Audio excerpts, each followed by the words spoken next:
Let's our imitates life here. Let's be real. Titans, Ice, same. HR brought me into the room and said, are they both the same? Yes, they are the same. I can't tell the difference. Anti-vigilante. Except tomato, bro. What you gonna do? I don't know, guys. One is run by competence and the other one isn't. That's the only guys. Look. One is run. No, one is run by. One is ran by entertaining villains, and the other one is ran by a group of people that suck at being villains. Hold on. One of them actually grooms young women into Newtype, so that is kind of like our. What are you talking? A little bit. What are you talking isn't about? That everybody? Hey, Chris, isn't that everybody in UC? Isn't that everybody in UC? Hey, Chris. Don't say that too loud. Because I'm pretty sure the Federation has an island where they keep all the. Don't do that, Bright Noah. Before they shove them into the. What do you think they're far off the bench from? Shit! Hey, Chris. When in doubt, run away to Kukro's Island. Oh damn! Is that why Mobile Suit Gundam got a standalone movie about that island? Kind of crazy. The only one that knew about it was Amuro. Making delicious breads and meats. So anyway, welcome, ladies and gentlemen, to another episode of War Crimes, aka we're talking about Gundam. That's everybody. Please subscribe, please follow, please hit the notification bell. We are doing what we usually do every year. This time we're going, like I said, it's our 15th anniversary. We're doing a whole lot of stuff this year as far as going back to our roots and the stuff that we're good at. And one of our roots is our bestest friend of our podcast, our boy, Prime Gundam. And in his name is the word Gundam, and that's why we got him. Prime, how you doing today, brother? Guten Tag, my dude, and konnichiwa, bitches. Let's this is the best way. Let's just go into this feeling free. Okay.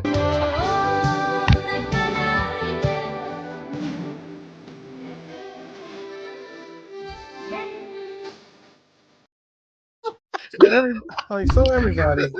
So can I just real quick? I'm still holding a fucking grudge from Bandai's release of this DVD that did not have the Japanese opening and ending themes. How is that possible? I'm holding this shit for 20. They didn't have the fucking licensing for some odd ass reason. Like, what the fuck do you mean you not have the licensing? You ladies and gentlemen, now we've heard that rant. Everybody, please strap yourselves in, buckle up, grab your Zaku metal cup and get a drink and enjoy the ride. So let me get this straight. Imagineers, it's finally the version that you want of Dragon Ball Z. It's your version, Eris, the one that you've been begging for forever. Why? You know what I mean? When it comes to the frames, when it comes to the way it's presented, the way it looks, it's the way that you've been begging for years. You put in that DVD. Well, I'm just saying DVD for the sake of argument. You put it in, you put that joke in, you hit play. Why is this the Funimation version? Why am I hearing why am I hearing the Bruce Faulkner music? All right, let me turn to Japanese. Where's Chola? Now, to give them credit though, they did replace the opening theme with the Zeta Gundam like OST theme. And that shit is a banger. That shit does slap. I'm not gonna lie. Of course, not gonna lie. All right, that makes more sense. I would say this about the show. So if I got something like that, just understand. I'm throwing that whole. I'm throwing the whole set. Both hands. Speaking of frog punching, the Delaz fleet left that mark at the end of Stardust Memories. But guess what? The Federation was like, "Hey, here's some bitchin' fucking jackets. We're getting the Titans." I like how my man Bask on with them fucking shades and shit was out there fucking just glazing, relishing. I want to know, was there a reason why? Like, I always ask this in any sci-fi thing when I see somebody wear something on their eyes. Like when I saw Geordi in Star Trek, I'm like, why has Geordi got those on? Oh, he's really blind, yada yada, woo woo, and all that shit. I'm not mistaken, why does Bass has those goggles? Are those special? Is he like Bato? If I am not mistaken, he was tortured as a Xeon prisoner of war and has an extreme light sensitivity now. I believe that's well, as you do, because I mean, if Thunderbolt is any indication, that makes sense. Because See, this is niggas was wilding. Niggas was wilding. See, this is the reason why I either invite our boy Jared on the show, or I invite Prime. These niggas are walking, talking encyclopedias. I asked this nigga a simple question about glasses, and Prime go, if I'm not mistaken, like, yes, that's my nigga. I mean, look, it's kind of funny, like how him and who else? Who was the other guy? One of the generals from Stardust Memories. They carry over into Zeta. I forgot who it was. Das was the only one I remember from. No, the old boy that held the dude from Federation at gunpoint. There was a lot of that. Nah, before Kai actually stole that mobile suit at the end of the show. He held him at gunpoint because he was basically making it to where Kai could actually take the mobile suit. I forgot the damn general's name. Fuck.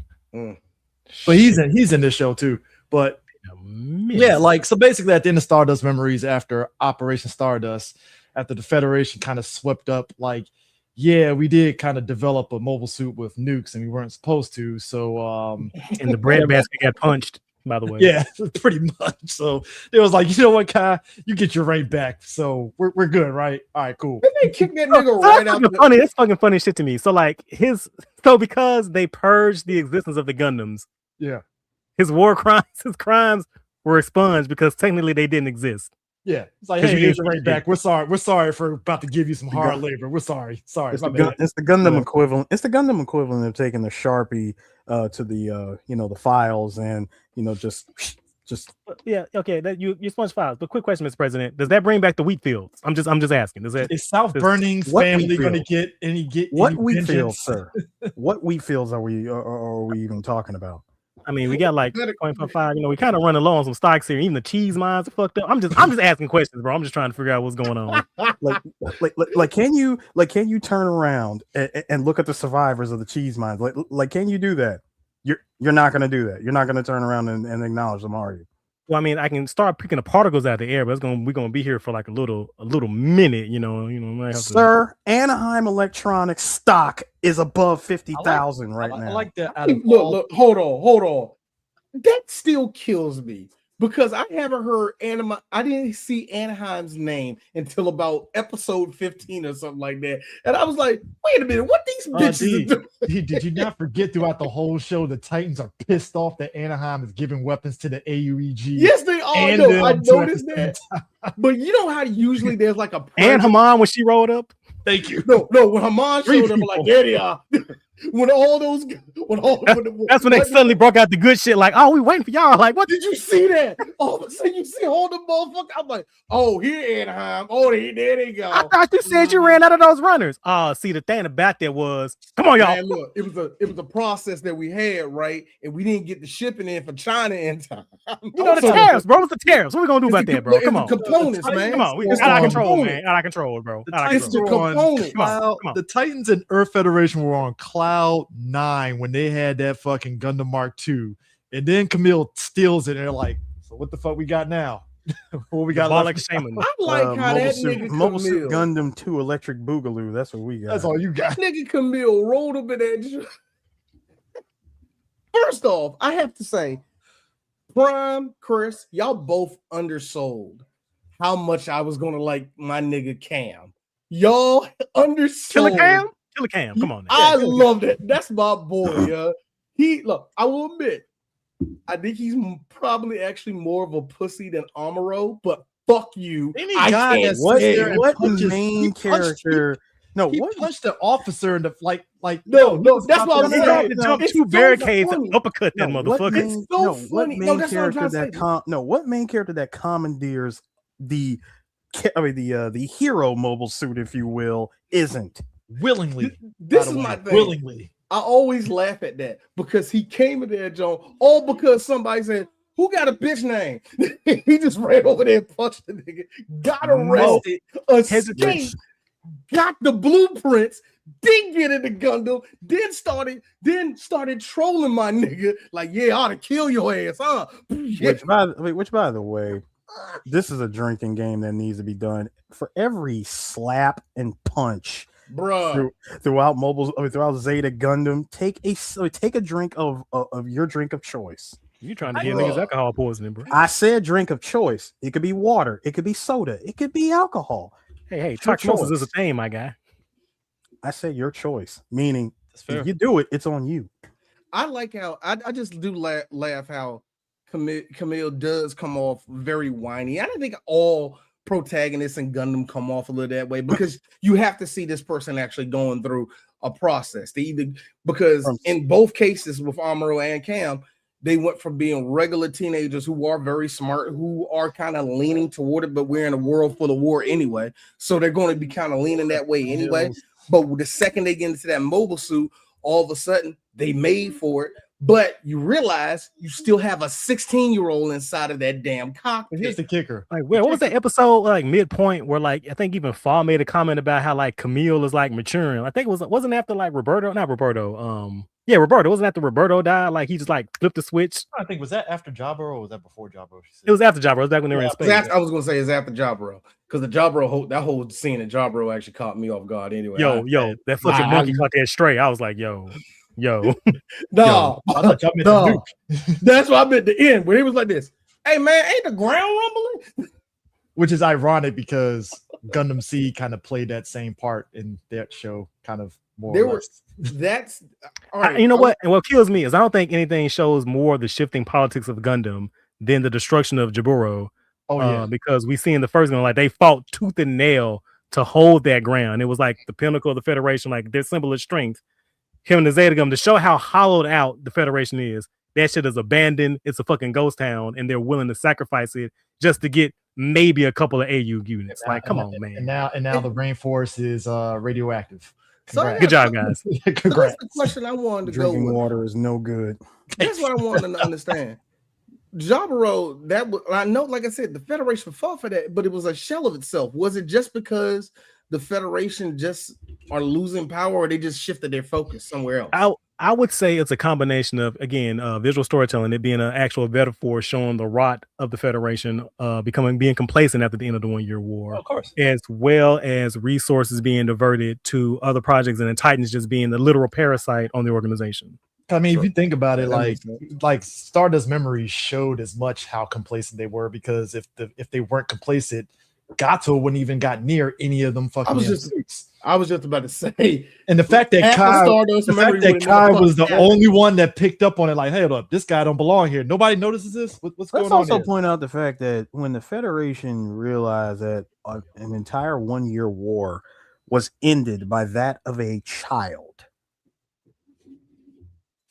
Yeah, here's the thing. A child ended the war. Well. It's also funny. Hold on, I know with the help of Char, but I'm not even saying that. I was going to say that bazooka. I'm saying the fact that people like Bright Noah and them kind of got hoed out by the Federation for that. Like it didn't mean anything. Like Bright, he got a promotion. What happened?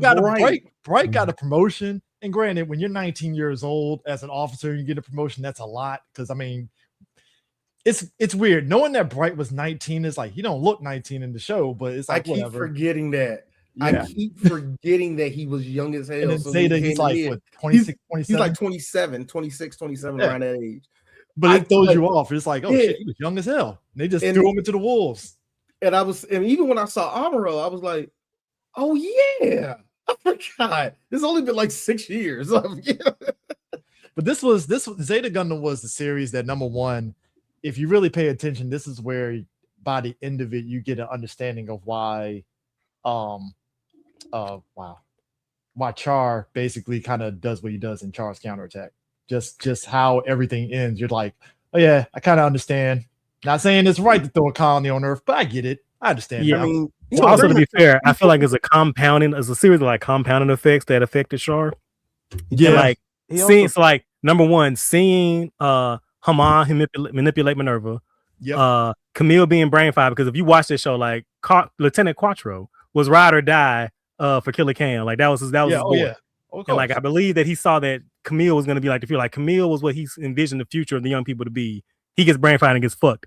Then he just sees that even without the Titans being a drain on the Federation, you see, especially in Double Zeta Gundam, like the decadence of like the rich and powerful who are in control of the Federation. Like these niggas are not gonna fucking change. And so he's like, you know what? Let me just throw a rock and get my boyfriend attention. At least we see what's going to do. Which that's what and that's the thing that people kind of forget too. Like with Bright Noah, people are like, well, how can Bright still be with the Federation? But like you think about it, Bright he's supposed to be kind of like the normal everyman. That's like he's always going to put the best interest of the people that's under his charge over anything that the Federation wants him to do. Yeah, that's why he's the eternal captain. Yeah, that's what I kept White even with everything. He's like, no. Sir, I kept White Base in one piece for a 1-year war.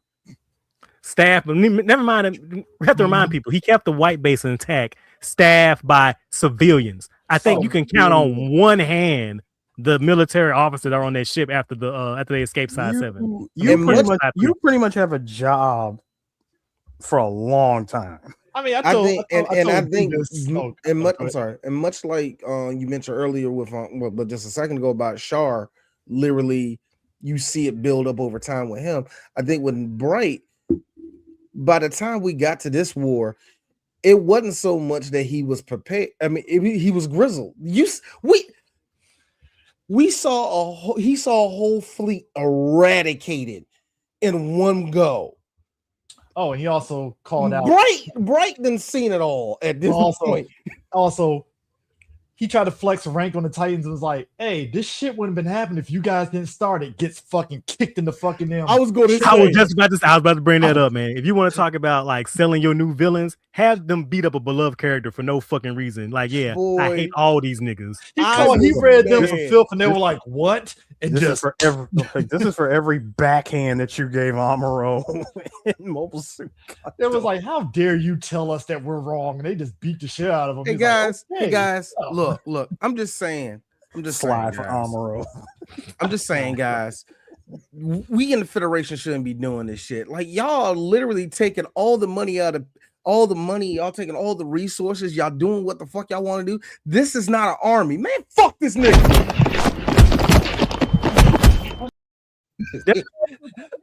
And gas the colony too.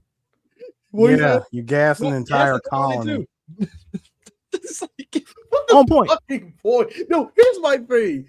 I love how Gundam, outside of Build Fighter, has shown me everybody's a piece of shit in some type of way. Build Fighter is the only one that has been pure. Build Fighter is awesome. My favorite go-to threat in all of Gundam, especially UC Gundam. Oh, just threat to drop a colony. I mean, don't do anything to said colony. Just turn it off. Laser, solar ray it. That's what I'm saying. Into a giant beam. This is how you get rid of two problems at once.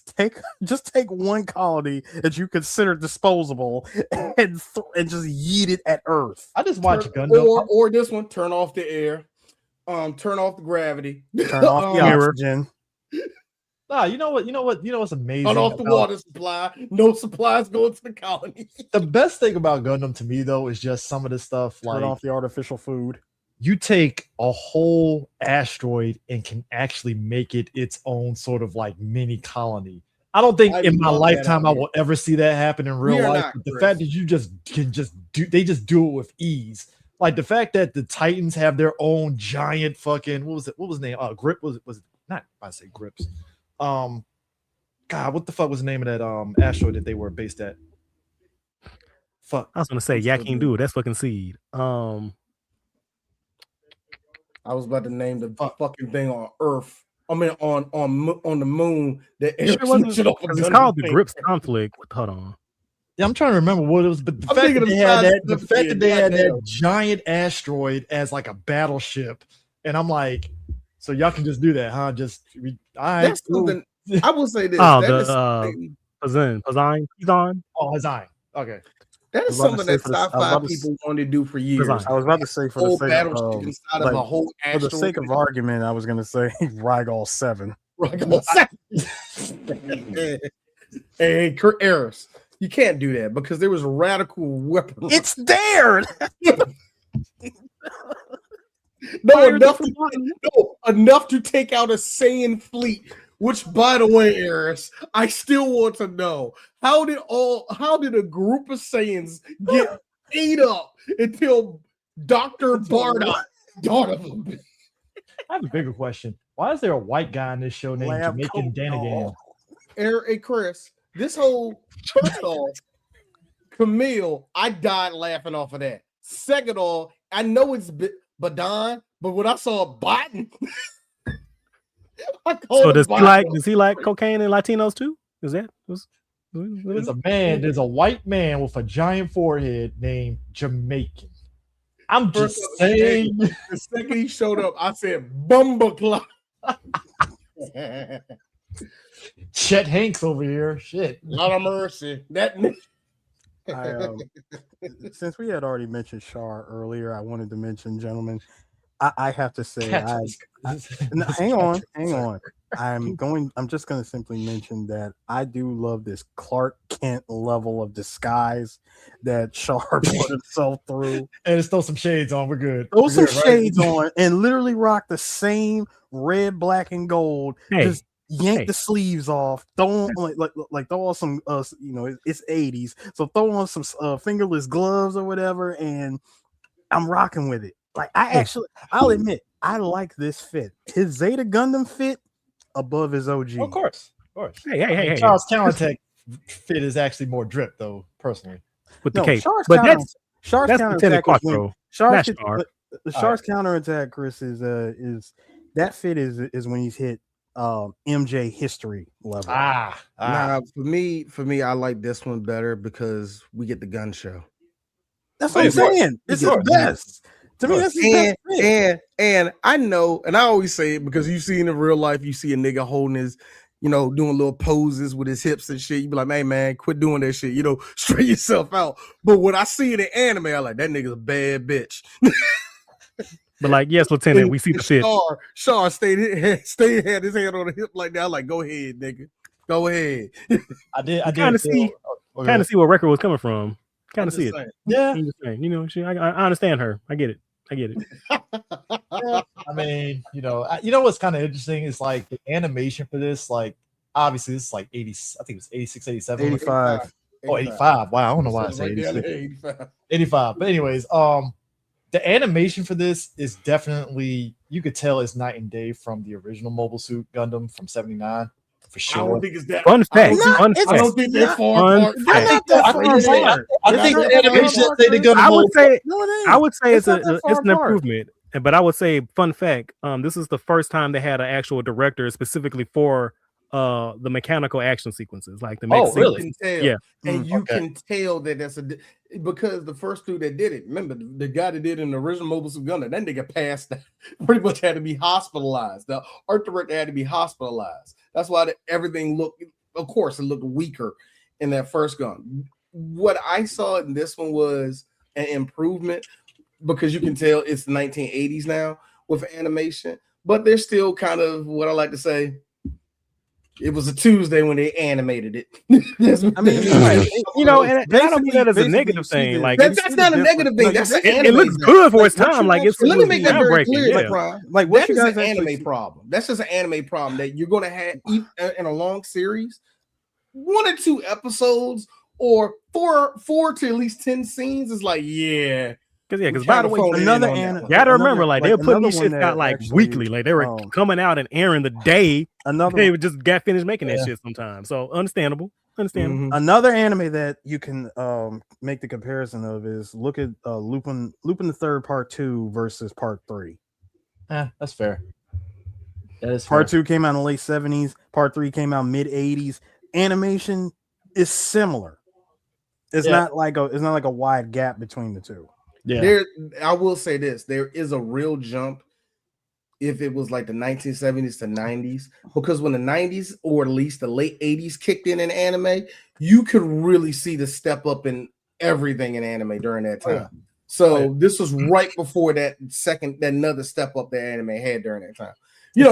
When Japan still had money, me and Eris love to bring that part in there. Japan still had money.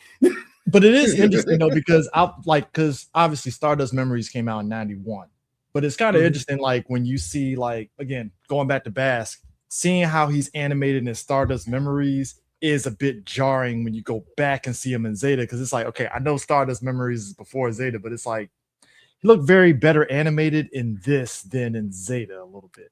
That's why I always tell niggas production order. Don't ever watch, never watch anything in chronological order. Always production order. Yeah, so it's kind of like you get kind of thrown off a little bit, but not, I won't say thrown off deeply, but it's like, oh, well, yeah, because one came out later. I will say this. Well, you do know that every time, you do know that every time there's a new version or a new story that's based on something that came out in the 70s or 80s, they are going to draw those characters in that same style. Oh, yeah. I mean, like they'll draw them in that same style for, you know, like for a new audience or for like current year.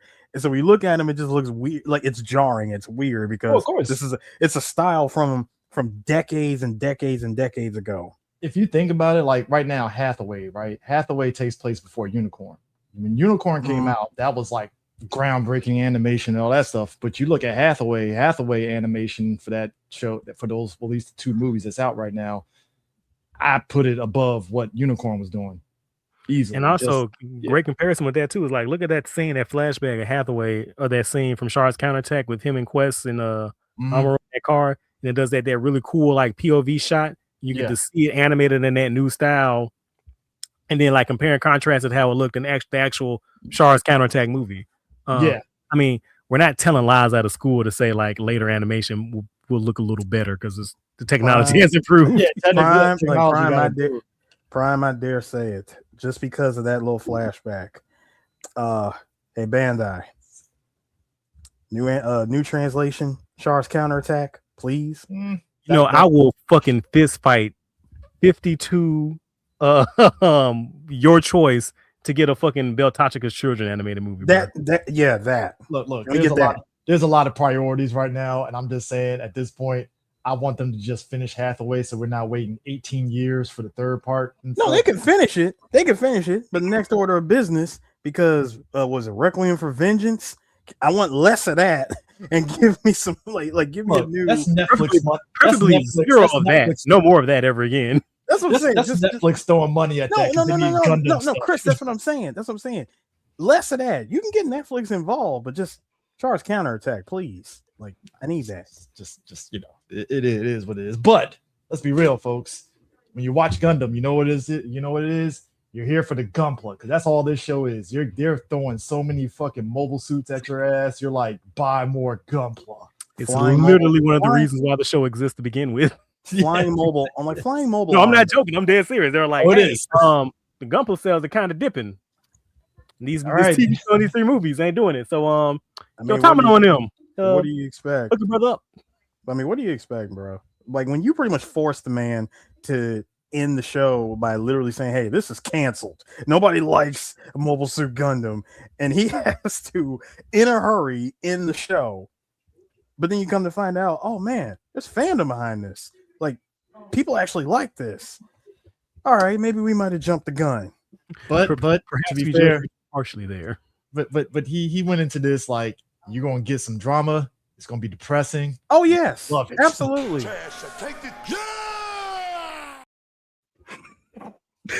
It's like I said, that's, you have to keep that element. We're selling toys.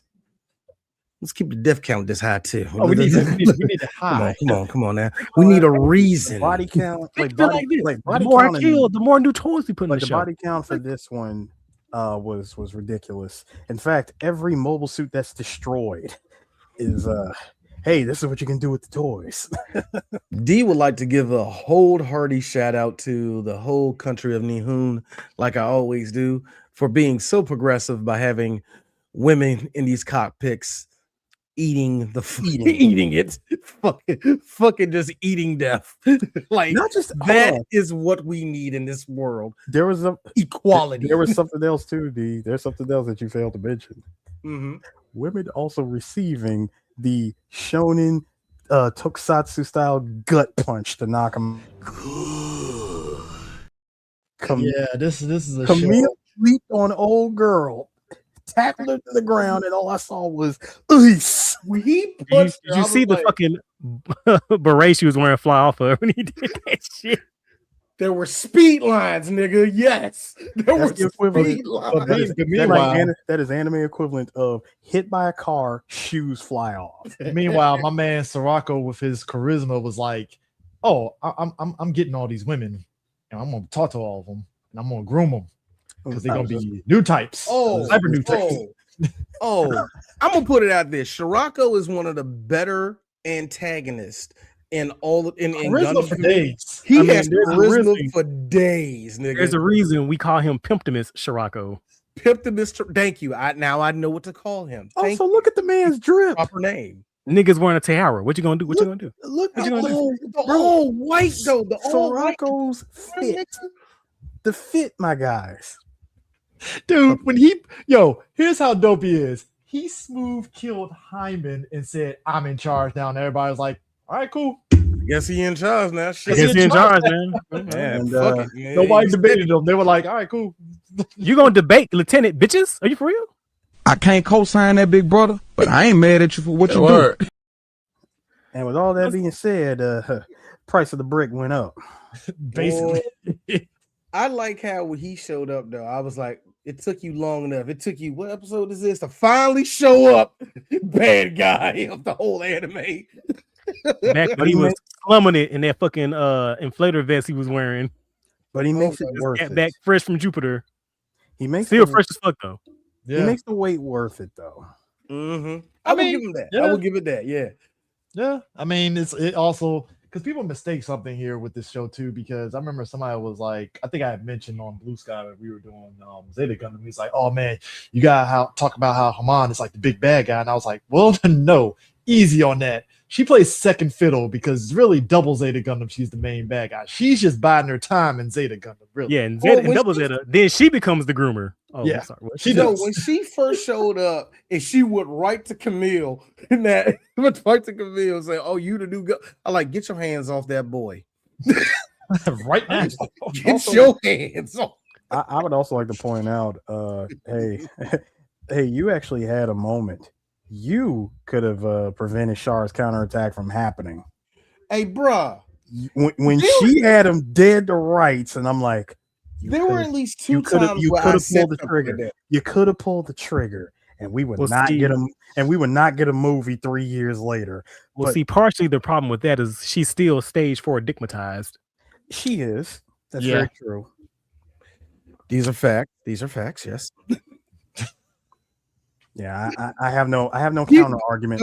I have no counter argument to that. I will say, what would be the Newtype equivalent of that? That being also that when it comes to Haman, I will say this: she just sees the shape of it in energy form, with 2 little eyes at the tip, googly eye, googly eyes at the tip. That rock. It was the 80s. And with the throbbing.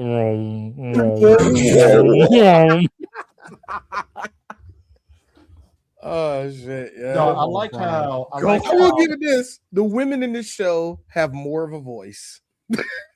There are. Look. They're not there for slapping fodder. They're not there for slapping fodder, kind of. But I will say this: Bright didn't have to look at all the women and say, "Y'all got the kids, right? Y'all got it." He did that last time. Look. I told you there was totally I told you offline. You're wrong. Fa was running around. Don't get me wrong. Fa was running around with them kids for a while, but you noticed compared to the last time. Look, I told you before. Bright Noah, Bright Noah gonna put your ass to work, even if you're a civilian.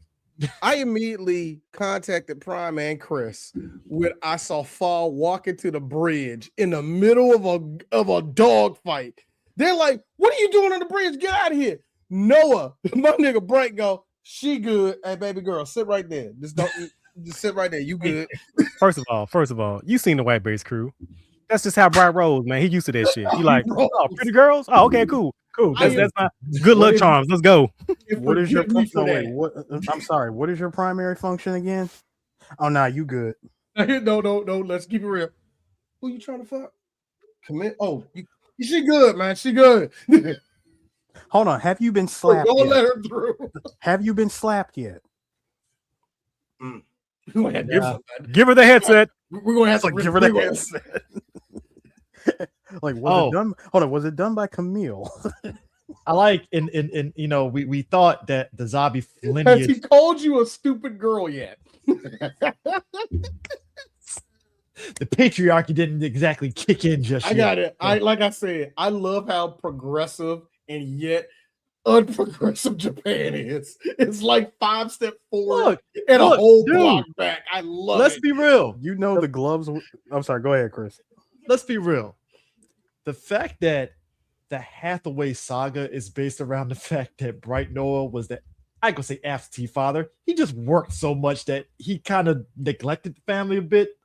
To the point. I mean, hey, Chris, I see you trying. No. Chris, I'm trying. I like the man, but no. Hang on, Chris. To his in his defense, when you lost your star, like your A1 star player in the form of Amuro after Char's counterattack. Oh no, this was happening before that. I was just gonna say, like, you know, but he got a framed picture of Amuro in his office. He ain't got a framed picture of Jackson in that motherfucker. I was about to say he barely got his kids in his wallet, bro. But you know, he got a full frame. He got a like full this. Fucking body. Amuro posted up on his wall in his office. Like, I just wanted to. I'm just saying. I just want to go back to something else you said. You mentioned the patriarchy. I said the patriarchy. No, I'm sorry. That was you. But no, you were saying how Japan is progressive and unprogressive at the same time. No one did it better, in my personal opinion. No one did it better. 15-year-old Wu Fang Chang comes out of Nataku. A woman? No wonder you guys have been losing. Every Gundam series. How dare you walk around with a vagina? There's a war going on. Every Gundam series finds a way to at least talk down to a woman once. I love it. How do you have access to weaponry? Whoa. Or you're sleeping with somebody important, right? I'm sorry, you're not. I'm sorry, you're a captain. You're the leader. Or Gundam. You mean not a sous chef? Are you serious right now? Or you go Gundam C. I saw some kids running around. Weren't you supposed to be like with them? I think the most damning one, honestly, the control center is not the kitchen. The two damning ones for me, Gundam Wing with Relina. Relina dared to be a fucking politician. It was like, bitch, do you know about politics? It's like, God, boy, damn, they will. Nigga. When they fired her ass, and she left the castle and she turned back and they turned the lights off on her, I was like, that fucking cold-blooded. Hey, Eris, I got one more for you. That is a Gundam. This is dinner. Make dinner. I just need one. I just need one of them to hit them with this. And that is when I got my Gundam, you see. So you gotta understand, babe. You gotta understand. See, Gundams, they're made out of a different material than regular mobile suits, right? Depending on your show, one is Gundanium alloy and the other one.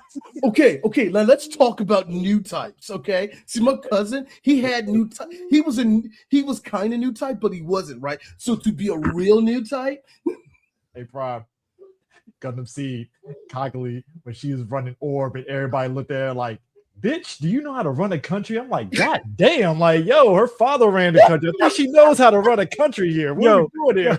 Yo, when she was like, they're not here, and they went, all right, bet. Bring the ships. But I said they're not here. I don't want to hear shit, bitch. We don't believe you. Shut the fuck up. Get away. Shut the fuck up.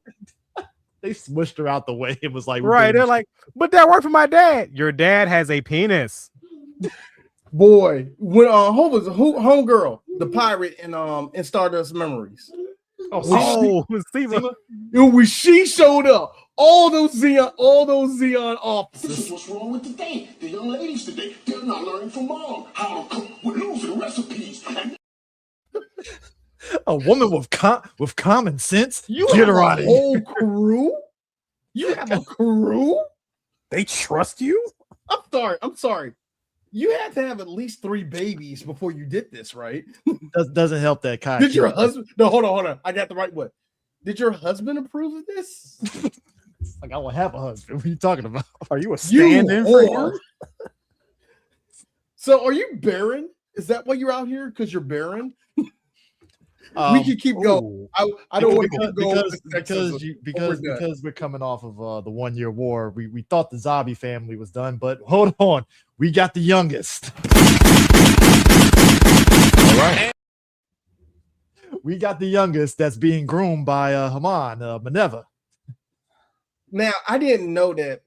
Like, that was something that I didn't catch until she was in Unicorn, and I kind of forgot too because she's in Unicorn under a different. She's under a different name. She had a different role in Unicorn, but I totally forgot she was in Zeta because I was watching. I was like, oh shit, that's right. The zombies do have like one more in the lineage. I was gonna say, do they have anybody at that point outside of her? Was there anybody else? That was I don't think there was nobody. There was nobody else. That was it. See, and that's when that's when Char is looking at her like, I can't believe I missed one.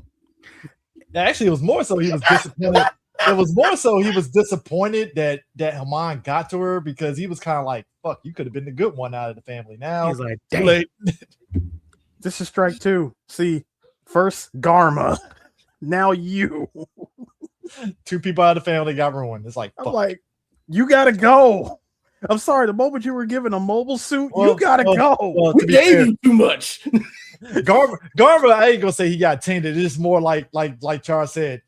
Yeah, if you weren't a zombie, I wouldn't be killing you. But blame this on the misfortune of your birth. Nothing personal. Nothing personal. Just business. Nino Brown. Bro, we was at that. Like, first of all, we was at that banquet. I was dripped out with the aviator shades and everything, and I'm just sitting here thinking to myself, you know, I'm gonna end up getting this dude killed. I am taking him out. Only question is, I don't know if it's gonna be the worst way possible, or am I just gonna make it look like an accident, or who knows? Am I just gonna laugh at him right before he dies? Guess who went with option 3? Eris, all I gotta say is, if you were Garma, I know exactly what you be saying back to me, Eris. You be like, so this is how you take my nigga, blame your daddy. No, fuck my daddy, nigga. I thought we was friends, bro.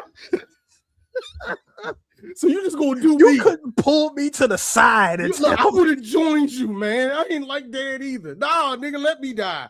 It's too late now. He pulled the Nino Brown G Money move right there, man. I wasn't even alive when the zombie family killed your pops, yo. I don't even know who your parents were, man. You didn't even talk about them. But you know, we did it together. Garma had family loyalty. I don't know if you can kind of sway that to your side. Actually, no, for real.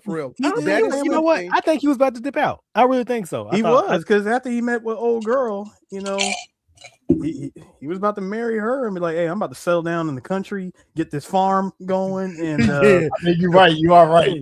Raise some chickens. Go home, be a family man. She's rich, bitch. Yeah. He really got 4 acres of land. He introduced him to her father. Yeah. He slapped his shit. Like, no daughter of mine is marrying a goddamn zombie. Your man was already. But I'm a good zombie. He was 1 foot out the zombie family. You keep away from them rich, them ultra rich motherfuckers. How dare you bring that space twink in my house? Speaking of which, speaking of rich, the elite. Speaking of rich, into the elite. To what Prime mentioned earlier about like the whole rich and the haves and have-nots and the class warfare, there's something that gets brought up on the fact that like because of all the shit that's going on Earth, it's kind of hard for people to get tickets to get off Earth. Like you got it that's something that I didn't really think about. It's kind of weird. It wasn't until I saw Hathaway and they kind of talk about that in that movie that I was like, oh shit, I forgot that is a thing. And that also sounds like something that can happen in real life. That sounds like, no, hold on. That sounds like a problem that Earth is going to have. In 10 minutes. Like gas already fucking damn $10 a gallon. So you know, you just see they just launched 6 niggas at the moon, right? So I'm just saying. Hold on. We launched 6 niggas on the moon, but apparently both versions of Microsoft Outlook ain't working. Outlook ain't working. Like what we doing? Windows 11 has crashed how many times? Guys, don't worry. We got to be the ghettoest planet, bro. I swear to God. We got people going to the moon. Don't worry, it's fine.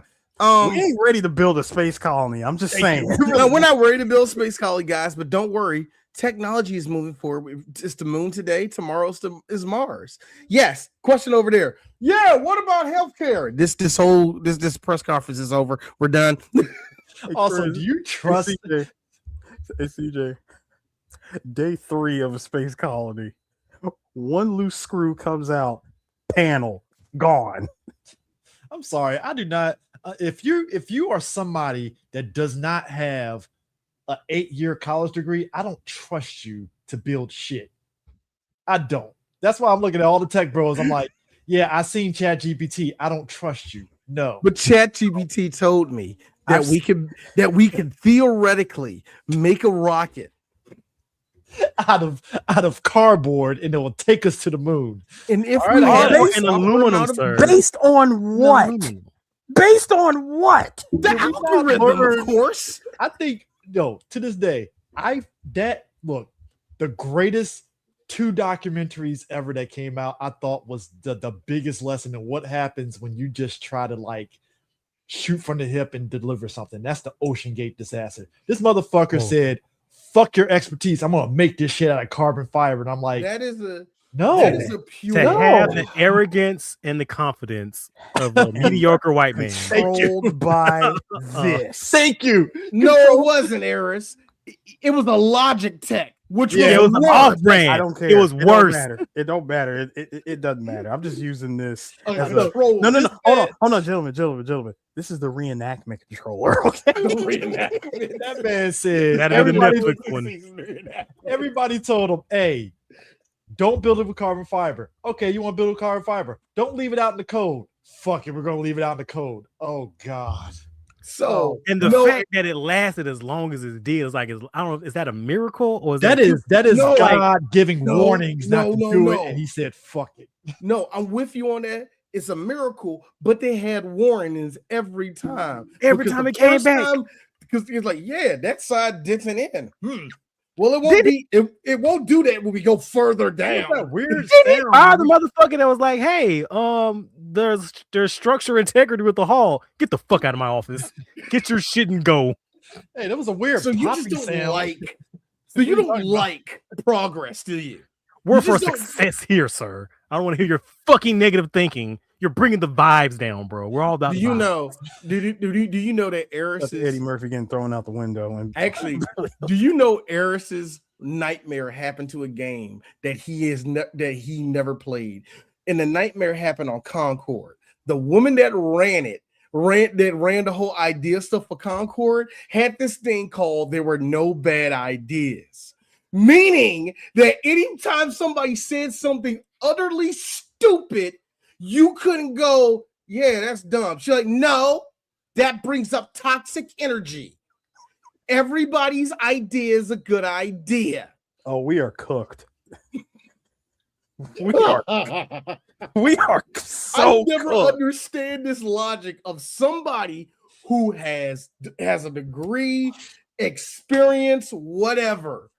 Going up to the person going, hey man, I've seen this shit before. Maybe we shouldn't do it. And the first thing that comes out your mouth is you're fired. Fuck you and fuck your whole project. Everybody died. I saw this in a movie. They didn't make it. Can you imagine if Anaheim Electronics was ran by people like that? All them fucking mobile suits would be in disarray. It wouldn't even be a war. It'd just be people fighting with sticks at this point. Well, the people that run Anaheim, sir, so it'd be they Twitter love money. today. I mean, yeah. Also, it'd be Twitter in current year. No, it wouldn't, because Anaheim Electronics are making money. Twitter ain't. So, like Brian said, Anaheim likes money. I mean, look, they gave us the Psycho Gundam. I gotta be real. I think it was kind of interesting how they played up the Psycho Gundam as like, oh, you fear that thing because it's a whole ass battleship that can transform into a fucking giant fucking mobile suit. That is insane. Then they looked at it and said, more. Yeah, we want more. We can do that better. We can do that better. Do more. Psycho Gundam 2 Electric Boogaloo. Bigger, purple, and better. I got a question though, man. What if we get like a little special kid that got like powers and shit, and she can just call the motherfucker to her? I mean, we'll go to the island, grab like 3 more. We're fine. Yeah, 3. Yeah. One of them's going to be special. One's going to be special. Just roll some dice. We'll just pick one random. It's all good. Nah, that like I saw like that. The upgraded, don't get a black kid. We don't want a black kid. I mean the upgraded Zaku's. Those are actually pretty dope. I always, you know what? Again, I just fucking love visual storytelling. I love the Hyzak. Like it's again, these aren't the good people. Yeah, it's like the Hyzaks were dope. I was like, oh, okay, shit. I don't. By the way, for you for having cool stuff. In case you're wondering who the bad guys are in this conflict. In case you're confused. I just like when I had to explain to my sons, just the beginning part of what Kamille went through, just for Kamille to see his mama. Did his daddy die? His mom died. Just for sure. See, that was funny. When his mama died, I told myself, when I saw his mama out in that capsule, I was like, you know what? It'd be real funny if your boy Jared shows up and there he is. Just and what's fucking funny about the nigga. And what's fucking funny? Oh shit. He didn't know she was in there. Well, he was like, we wouldn't, like the Titans wouldn't do that. Oh, what's he freaking out for? When my man said, why didn't the bomb explode? I'm like, oh no. Jared, no, baby, what did you do? I mean, my God, like, did you read the instructions? He was like, mom, talk to me. Now, I will say this. His dad ain't shit. That's not funny. It's not funny. I'm just saying that it's like, dog, you couldn't do nothing. Flip side, though. Kamille's dad ain't shit. Here's a man. Here's a man. It's like poetry, so if they rhyme. Here's a man that didn't give 2 fucks about his family. He was loyal to the Titans and his side chicken. That is it. I don't think he was loyal to the side chick. Let me just make it very clear.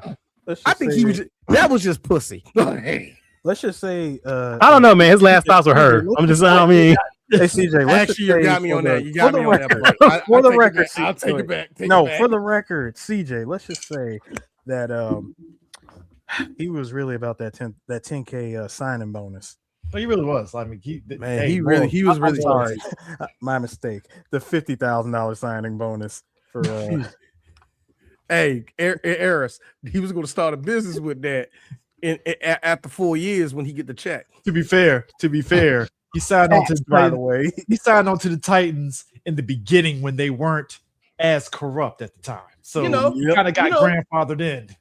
When they were still doing good, and Christy Nome had the nice hair in her hair before everything got crazy. Just doing random things. Just deportations. Roughing up people on the side. So pulling up to the local Home Depot, smashing in a couple of Dodge Dakotas. Come on. Looks like you got an insurrection in your bag there, boy. But that's the thing. It's like the Titans. They were kind of like ICE, where it's like in the beginning. Not kind of. They were ICE. I mean, I'm saying you think about at the end of Stardust Memories, their whole mandate was we're going after Rogue, Xeon, basically going after Xeon remnants. Okay, makes sense, right? Cool. But obviously, you get an organization like that. Yeah, you get an organization like that. Over time, complacency breeds. Oh, they're going to get very power hungry and start doing out of pocket shit. And that being said, we're saying ICE because we want all of y'all to understand. Yeah, it's what the tactic is. But if we really want to be honest and historically accurate, it's the Gestapo that they're acting like. They're acting exactly like the Gestapo because that's what the Gestapo did, and that's why you hear the same thing about ICE. The only reason why the ICE is not the Gestapo is because we have very, very, very, very stupid people running this shit. Yeah, they're not. It's like the Titans are like a competent ICE. The ICE we got now is not competent at all. It's not competent at all. It's warm ICE. I mean, ICE now was just dudes that got off the couch after playing Call of Duty. And eating drinks, and they get put on the vest. I like how they got all the niggas that claimed they was on the football team but never made the football team to join ICE. I think that's impressive. Meanwhile, you got all of the losers, and that's bleeding in with the people that were with ICE since 2003 when it got formed, and they're just like, "The fuck happened?" And I'm like, niggas have been there. Look, if you was in ice between 2003 until about 2013, I think it was an okay job. You know what I mean? Then Obama, what you were doing. All of a sudden, Obama gave you more work. You like, man, why you making this do shit? Care for people? Why the fuck we doing this? We need a real leader in here. And y'all get the main nigga you want up in there. And now you can't go nowhere because somebody done doxed you 3 times. Well, like the airports, because they're in the airports now. Dog. No reason. Them niggas didn't. Who was it? My friend said the motherfuckers are just literally standing there, not doing anything. Sounds about right. They're doing this move. That's all they doing. That's what you need. Only thing we need is just some like 10-year-old kid to go into an ice and just uppercut him like Kamille did, Jared, and then we'd be straight. I got to be real with you. I really feel that ICE members are getting punched directly in their faces every single day, and they're not reporting none of it. Figuratively or literally? No, figuratively. Hey, everybody, how you doing? Okay, all right, I see. My bad. Sorry. I see. Understand. All right. Ooh, all right, coming in hot. All right, I see. Like ICE don't even get fire ass jackets. That's crazy. No, they don't. You think they would? You know what? I got to be real with you. There is. I got to see that. See, that's how you know that we're dealing with the stupid Gestapo, because Hitler was like, "Nah, hold. We need to be matching, nigga. That is the drip. Where's the drip?" You can't even wear them fucking long coats, no boots, no that. Come on now. Nah, you remember? Hey man, we gotta put the hats on at least, man. That movie with Henry Cavill and them, where they were killing Nazis and stuff, and Henry Cavill scared of the League of Ungentlemanly Warfare or whatever and stuff. Yeah. And they're killing Nazis. Like, it's a nice jacket. I'm gonna take that jacket. I laugh when he put it on. Like, it's a nice jacket. It's a very nice jacket. I hate to say this. I always say this. I mean it. Because I get to indulge it with Zion, and as a black man, I can't with Nazis. But they had a dope color scheme. That's all D saying. That's all D is saying. I'm not trying to say anything else. It's just the color scheme was dope. Look, have you seen the helmets? Is all I'm saying. It's like, have you seen? Saying. I'm just look. Have y'all seen Michael Jackson doing the faux Hitler shit? It look dope, don't it? It comes from a base. Look, I've seen the Shadaloo attire. I know the deal. Come on, man. We all had Cobra Vipers. We all know what the deal is. You know what's up. We know what's up. We all want to have a bejeweled version of an M. Bison. We all wanted it at least once in our lives. Nah, look, that's how you make an entrance, and that's the Titans in a nutshell. They got good PR to a point. Hey Chris, goose stepping is good for the legs. I don't understand why y'all mad. Just like how excellent bone structures. So basically the Titans, their whole thing is essentially, the Federations is pussies, and I think we can do a better job than them. And it's just basically them trying to jockey to take over the Earth Federation, essentially, which is why they end up joining up with the Neo-Zeons, going like as the show kind of goes on, because it goes from like a 3-faction thing, because at one point they basically ended up getting the Earth Federation power, because I forgot the guy that was doing in the Parliament that was pushing back against that happening. He got shot, got assassinated. Yeah, and that's when assassinated. So they were like, all right, so I guess we can actually take over the Earth Federation now and get this shit popping. That's when Haman Big Dick rolled in, and she was like, "What y'all doing over here?" And so then the A.E.U.G and the Times are like, "Don't you want to join with us? Don't you want to join with us?" And Haman was like, "I'm gonna do my own thing. I'm good on all that." Like, the last government superpower that tried to take over got utterly annihilated by a child. Yeah, I'm good. I'm fine. I'm good. I don't need that. I don't need that level of embarrassment. Well, here's a better idea. How about you both suck my dick and I run the show now? That sounds like a good deal.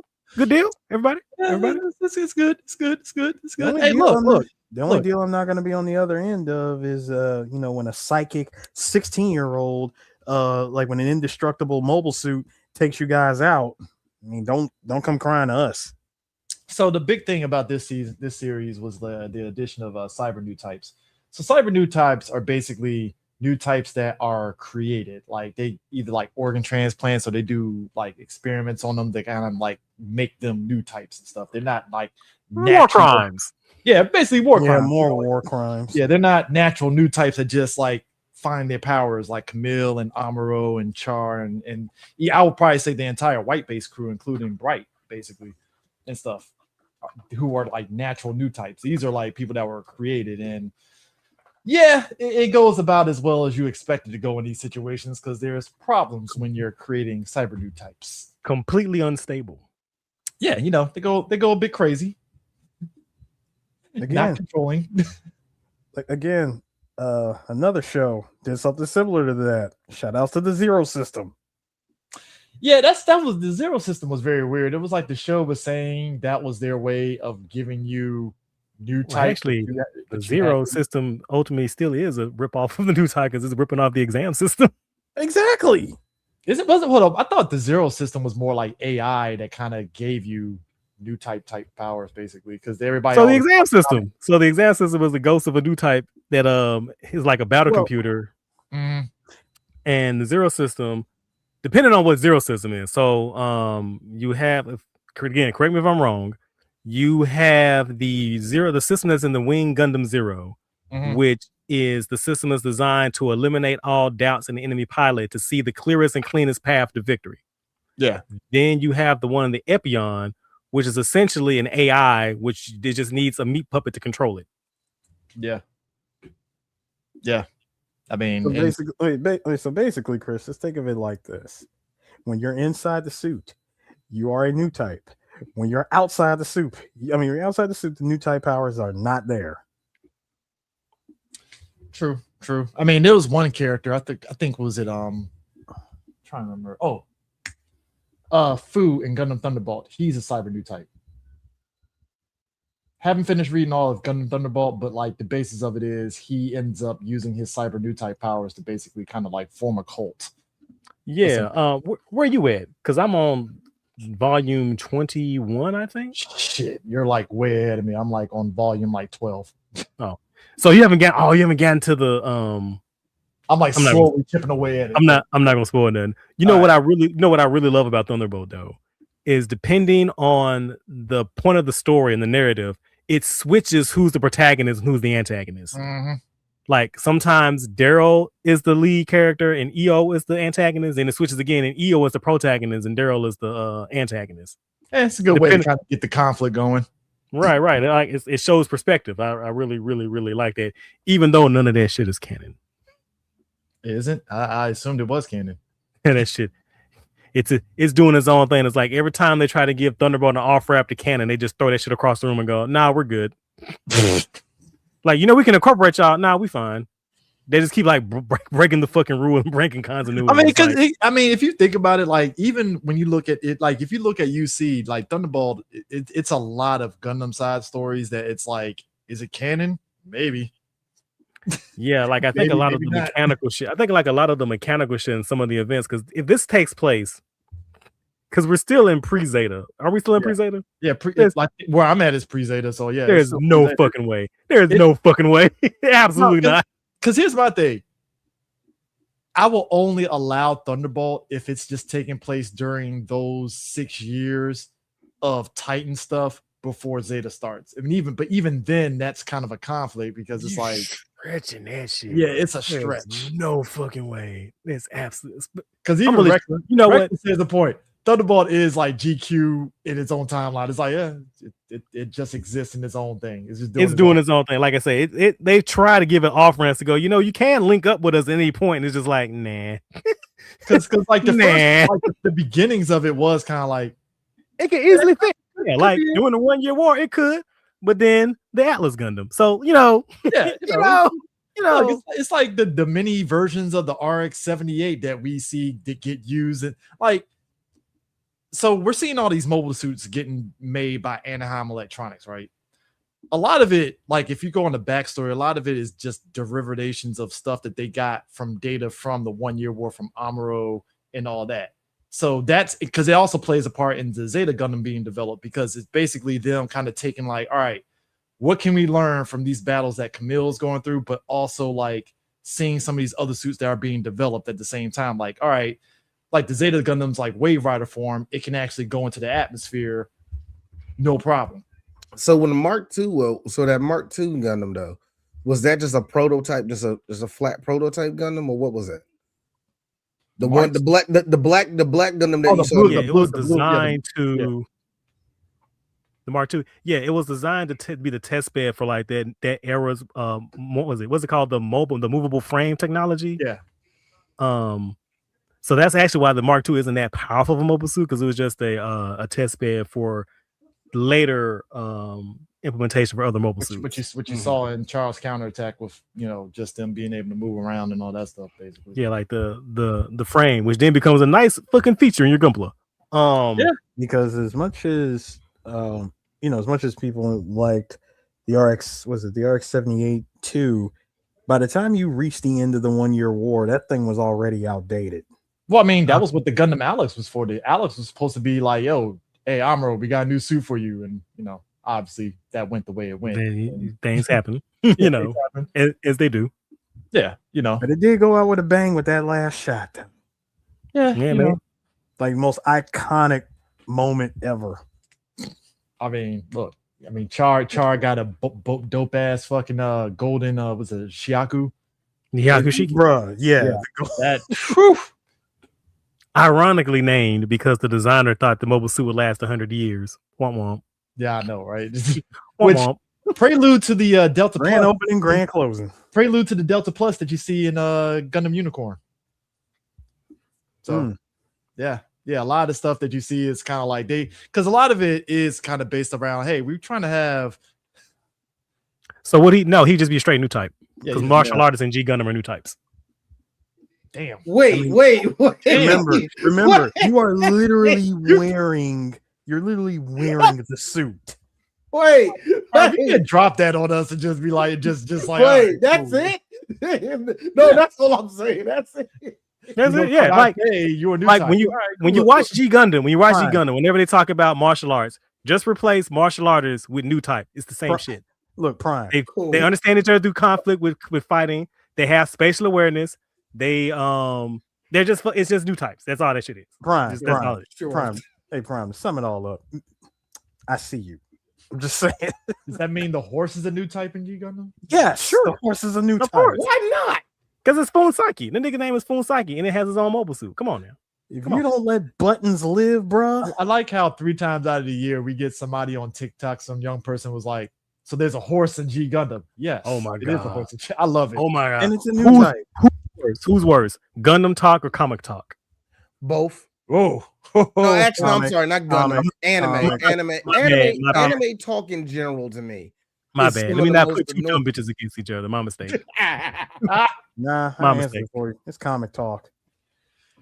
I go with look. I know what we're doing is the same thing, but we're not them. No, actually, hold on. Prime. We know stuff. No, Prime. Let me ask you this question then. So I'm gonna answer this question. With a question of my own here. Which one is more volatile? Ooh, that's the better question. Comic talk because they're illiterate. Exactly. Comic also because they have this little thing called, the live action stuff. When your favorite comic property gets a live action series and or movie, it opens up the floodgates for really stupid because we're about to get an incoming Gundam movie from fucking Netflix. So. Until I see a trailer, I understand where you're coming from with that. Doesn't exist. I understand where you're coming from, Eris, but I'll take that over. I need y'all to understand. The first time I see a Geeks and Gamer Gundam video, I'm crashing the fuck out. When the Gundam gets so woke, nigga. Strap me to a missile and fire me in California. I am ready. Let me tell you something, sir. The moment I see a Geeks and Gamer Ryan Cadell yellow flash, and I see the Nigga, I'm crashing out. Nigga, I'm crashing out. I don't know. I crashed out when somebody said when the Power Rangers get woke, and I am not crashing out whatsoever. I'm not crashing out whatsoever. I'm like, look, this can only go in one direction. Full dumb. Let's go. I understand where you're coming from. Point that shit at California immediately. I hate it going the other way though. When it's anime, it ain't woke enough. That's what I don't like. What? So I have a question. No. Why is this? Why is this anime that was made in a different country don't have my sensibilities as an American? I gotta stop you, D. That I can't. No, D, I gotta stop you because you can't. You can ask that question, but that question does get answered when it gets localized, and the group that's localizing it throws in all the woke stuff.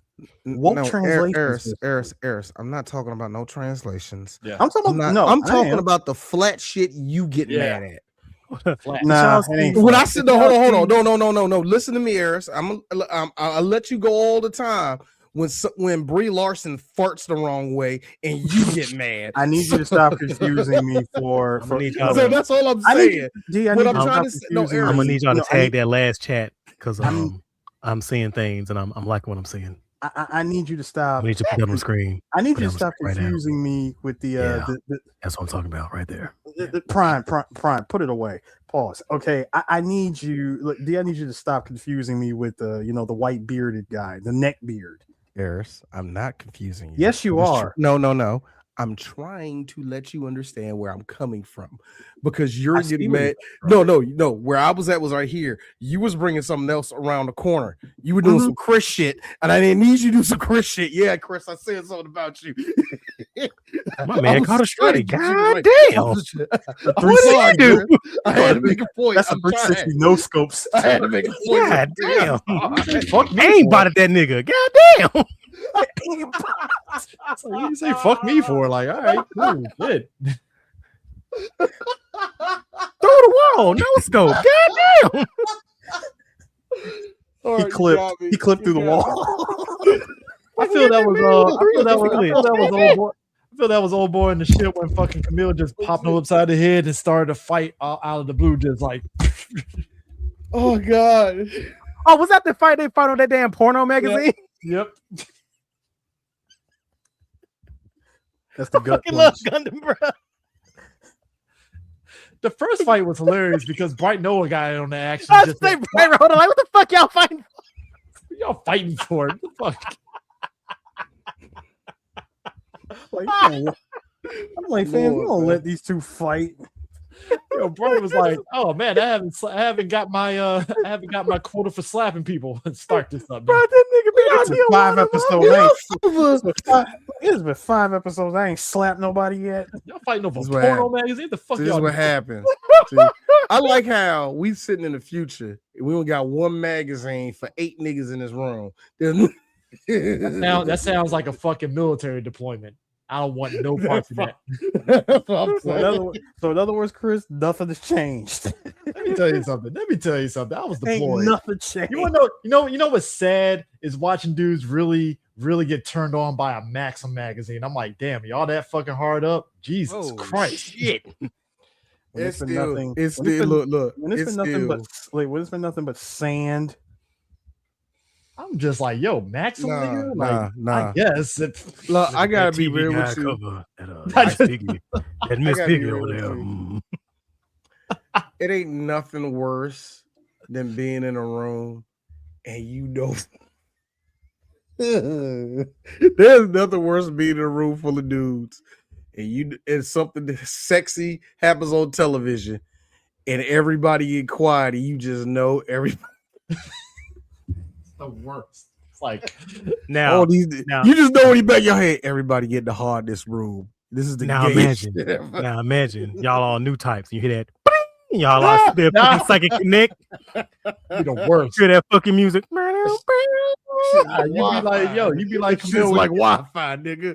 You be like Kamille when he got on that when he followed Char underwater at Jaburo and stuff, and all of a sudden like shit, emotions, and just started freaking out. And love that, Chris. Emotions. Also, I was like, have we missed? Meanwhile, Char looked at him like, hey. It's the Tetsuo moment. Leave me alone. Hey yo, on some real ish. Hey Chris, do you know I had a come to Jesus moment with that down there, where I had to admit to like, oh man, beauty of the week, and I was like, yeah, D was one of them. What do you mean D was one of them? You already know what I mean. And then one other nigga in the room. I know what you mean, bro. Look, man, we don't gotta talk about it. We were children. Hey, look, It is what it is. Look, put it this way. Put it this way, Chris. No, hang on. That's the reason why I like black women, because of this. The cover. I'm just gonna simply say the cover and page 28 of Performance Auto and Sound. Look, man, we used to be a proper country. We lost our ways. We used to ogle women, and they liked it. The cover of Excite magazine. You know bad. I will never forget. Me and Eris was in Suncoast, and Eris pointed at your show, Eris, your boy. Oh, black nigga. Yeah, I know. Street Fury. But I would never forget just the cover of it. He was like, "D, this is the most JD and bullshit I've ever seen in my life." There were like Euro lights. It was like a rim spin. No, you know what? It was the most 2000s. It was Chinese. Over it. It's the most 2000 thing ever. If you're bringing this back to Gundam, I have a feeling Anaheim Electronics did a magazine every month where they had hot women in heels in front of a mobile suit to really promote the shit. Yes, that's for their internet fan base there.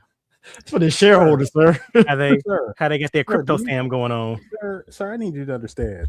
I'm sorry, you said heels. That's what I lost. Sir, when you put a swimsuit model next to the foot of a Zaku. That's it.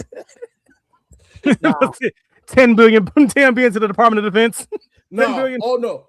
She just got to be laying down. And you know, the eye in the Zaku goes from right here, like, and just go down to look down at her. Hey, that's all I need. You know them stocks went up when they debuted that fucking Gundam Mark II in that black paint.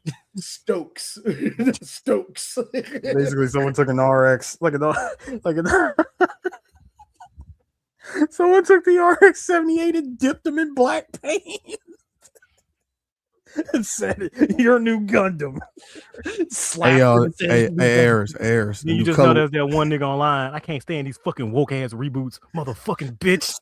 They slap the water slide decals on them. Hey, Chris, Ayers.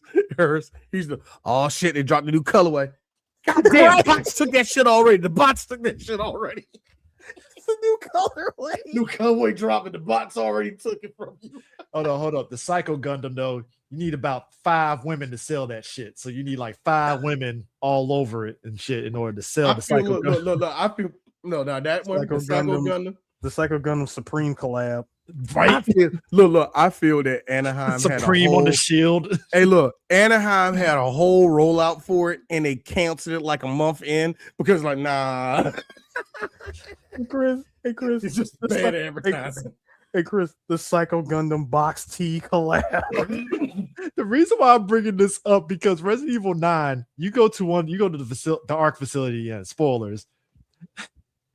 You're walking through one of the rooms, and they literally have these things selling the fucking tyrant and all that stuff, and it's fucking hilarious because it has the price $15 million for a tyrant, by the way, if somebody wants it. And then there's a moment where it's like, hey, you want a weapon that can actually easily disguise itself for missions. I'm like, let me get this right. Easily.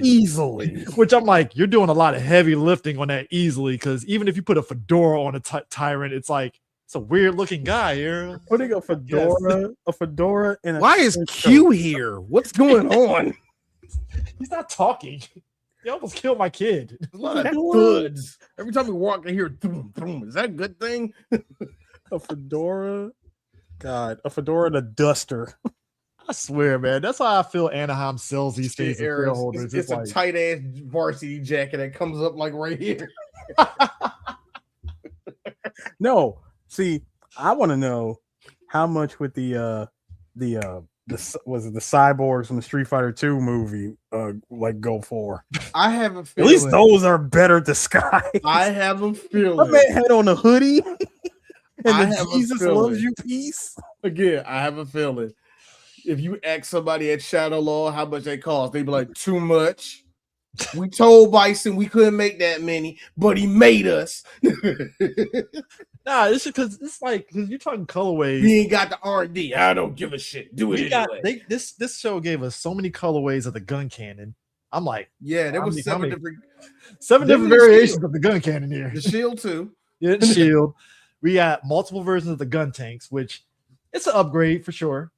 Are you talking about the one, not the 3-outer one that can turn into a I'm talking about the one that has the 2 gun tanks and it has like the missile launchers on the hands. That one. I know what you're talking about. That one, the upgraded one and stuff. Which I mean, and that's the thing about all this stuff. It's like the show is just bombarding you with so many mobile suits because the battles, it's not one-on-one anymore.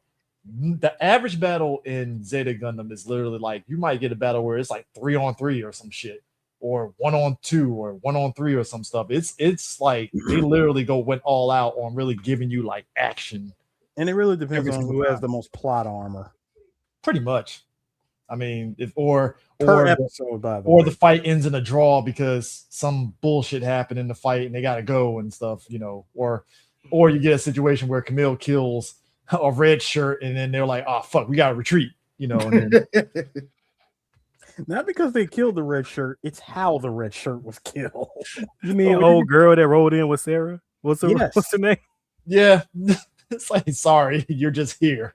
Like, not to be mean, but I was like, she's not long for that word. Like, look at her hair. Like, look at her. That's not even. She didn't get the thick character lines on it. She's not gonna be long for too long. It's all good. Our homegirl who literally threw her suit in front of the shot, and old boy was like, "You're sailor, all right?" Except it wasn't admirable. No, it's like. You threw your suit in front of the shot. You could have just pushed my man out the way. Again, instead, you chose to die and said, "I told you I'd protect you to the end." You heard what Prime said. You saw the lines around her. It wasn't that important. The character line. You have to have importance. Now you see that. Now you see that hair. That hair is important. That means you get to stick around for a while. No, hold on. Bill's character. No. It's actually something more. See, if you have panel lining, you're good. This is something I learned from Looney Tunes. You're right. That means you're gonna be sticking around because I mean they've been drawing you a whole lot for a while. They've been copying and pasting your model in the shots. Look. Oh, no. That little motherfucker can go out the fucking window too. Oh, I couldn't stand. I can't stand that nigga. I can't stand that nigga. When I cheered, nigga, I got out of my seat like standing ovation. It's like, yay, nigga. Tears in my eyes, like it was beautiful. Beautiful. I mean, look, I feel bad for him. Because you know he was part of the OG. Look, he was part of the OG white base crew. You kind of rooting for him. And to be fair, wasn't he younger than Amuro at this point? Yes, he was. Yeah, because wasn't he like? I could have sworn in Mobile Suit Gundam he was like 4 or 5 years old. He was like the young. He was a young kid. Wouldn't he be like 12, 13 or something like that right now? Yeah, by the time you get to the Zeta Gundam, he's like 13, 14 years old. Yeah, so he's like, but you know, he's a hormonal kid, and like old girl wasn't helping him in his emotions. But Kantz was a cunt. I'm sorry. I didn't write the nigga. My bad. Look. But he was there. But he was there with Amuro to deliver probably the most A+ gun butt when they commandeered that. Boy, they pushed that nigga out there. Joe, he was like, my man had his hands up, and Amuro like, not good enough. Not good enough. But I will say, they did roll as a unit. Like Amuro was like, you win. I mean, they just roll it out. They're like, all right, what's up? Ride or dies. You gotta respect the white. Fuck all that. Let's go full 9/11. Let's get in that plane right now. Let's keep it a buck. My man ran with Amuro like a real day uno. I mean, look, you know, and I'll give him that. Yeah, he. It's just that he's. Look. All I'm saying is the A.E.U.G played the Cooley High theme when he died, and it was fine. Hey yo, Chris, go home. Go the fuck home, Chris. It's so hard to say goodbye. Hey CJ. Stop it.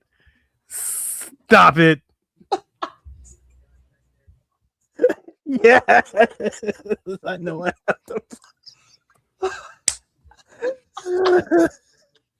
Man, hit the coaches. Look. All I gotta say is this. I was him with the black suit. Joe, when he died, I was like, no, Eris, you know one of my favorite things. I know the whole squad was fucked up when he died. Oh, yeah. But y'all know one of my favorite things to say off of Mystery Science Theater. Well, thank you, movie. Yeah, thank you. All right. See, Kamille's mad. Now we got a plot. He has motivation. There we go. And to be fair as well, they told that nigga to leave like several times. They're like, God, go back to base. You don't have any weapons. I can still fight. Pew, pew, pew. What are you doing? The only person who can disobey orders and stay alive is Kamille. You don't have Kamille is in the Zeta Gundam. What the fuck? Kamille's in the all the way Gundam. Dude, when Char told him to stay his ass behind while he swims to Jaburo, Kamille was like, "Fuck you, bro! Don't tell me what to do," and swam behind him. And Char was like, "All right, I guess you're here." All right, man. He a new type. He all right. You got a Gundam. What can I say? No, good. I am in the one suit that can't be destroyed until Tamino says so. You can barely fly a fucking suit. What are we doing here? He wasn't even in a suit. He was in the fucking pod to the G defender. What are you fucking doing, bro? I wouldn't give cats a ball. All right. Bro, I would barely give him a regular ass tank, bro. What are we doing here? When I mean by ball, I'm talking about the ball. The ball, yes, MS ball, yes. Which, by the way, I didn't know they made an upgraded version of the ball. That's kind of wild. It's like, I would not let you watch Haru. I wouldn't even put you in charge of that. Hell out of here. I'm already doing too much by having you fly this plane. Barely fly as is. Like, what are we doing? Man, these noises. What the fuck? And again, I like to mention. Yo.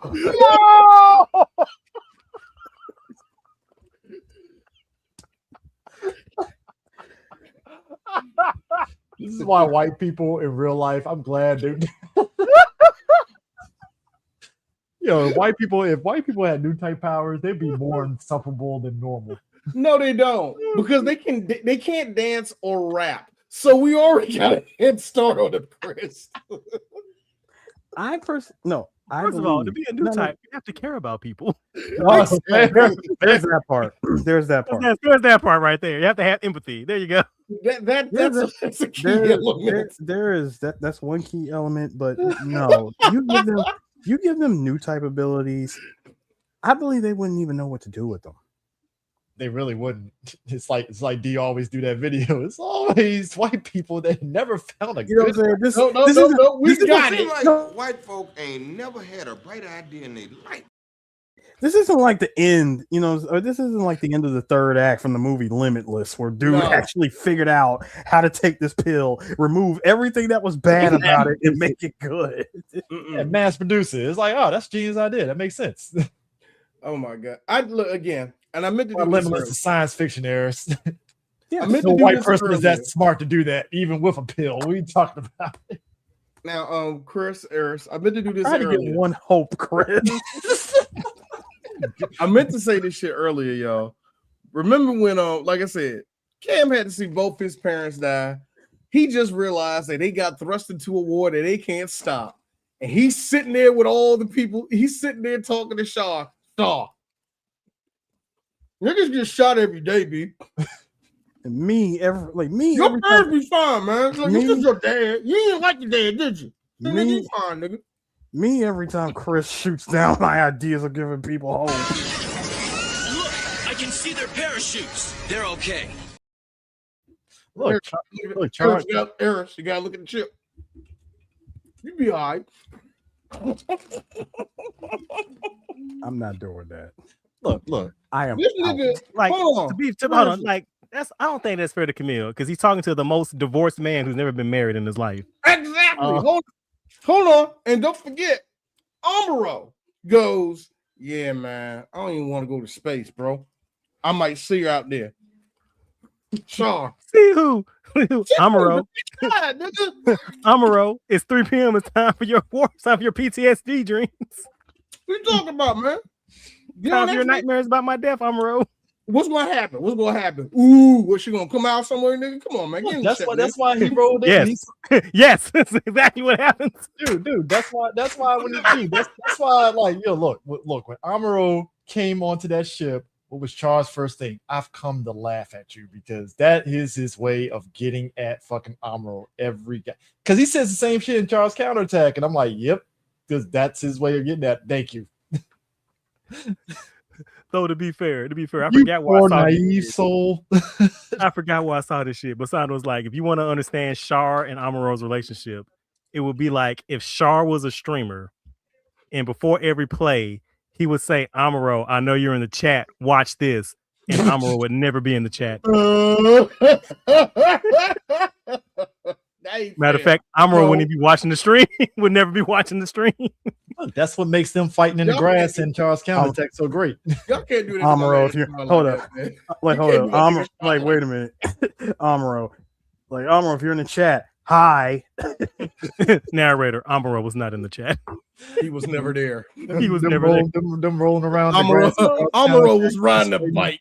No. Hey, Prime. Amuro left the chat. Amuro was never in the chat. No, last online 2 weeks ago. Yes, last online 965. No, hold on, make it worse. Hey, Prime, make it worse. It's not even the real Amuro. It's Amuro spelled with the at. It's a way grayscale with 2 A's and an I. Amuro fan account, like Amuro fan account number 43. It's a way Amuro Ray, but it's RAE. It's a way messages. Rip Sailor, miss her so much. That nigga had to update that since her death. Yo, that's no, for real. That's one of the saddest things when you go to a friend's like Facebook account and you know they stop going to Facebook because they got into a fight with somebody, but the remnants of everything is still there. So you go in there like, oh, that's why he got offline.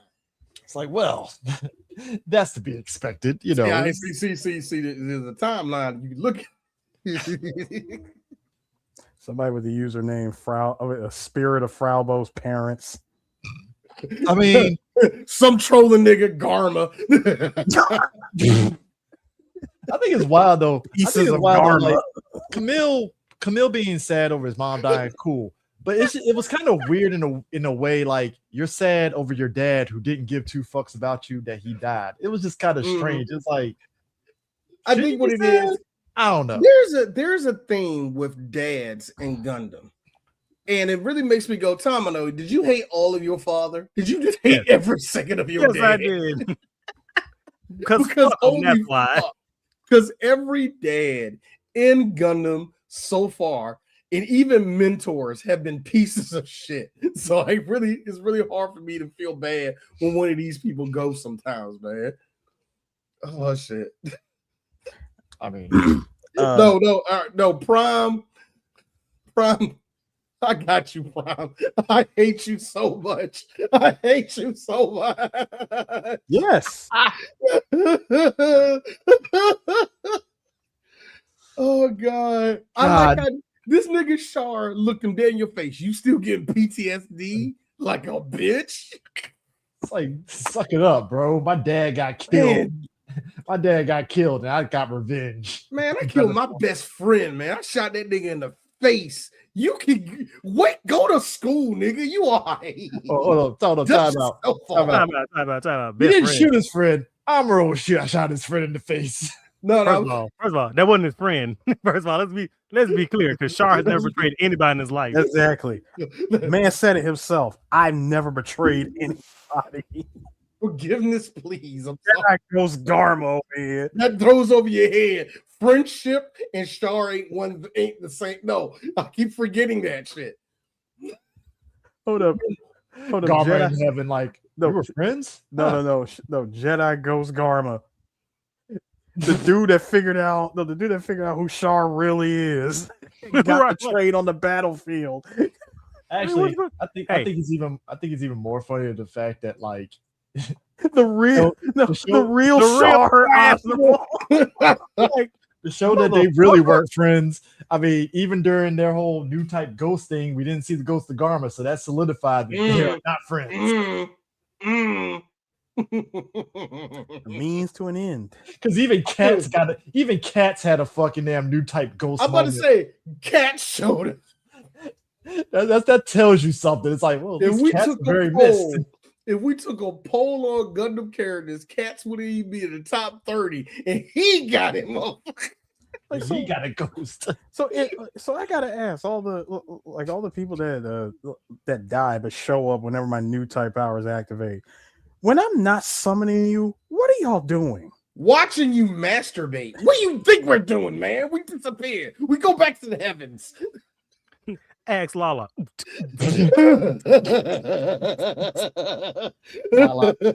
Lala out here doing fucking Newtype fucking OnlyFans to fucking Char. I need you to go home, Chris. Chris, Chris, I need you to go ahead and clock.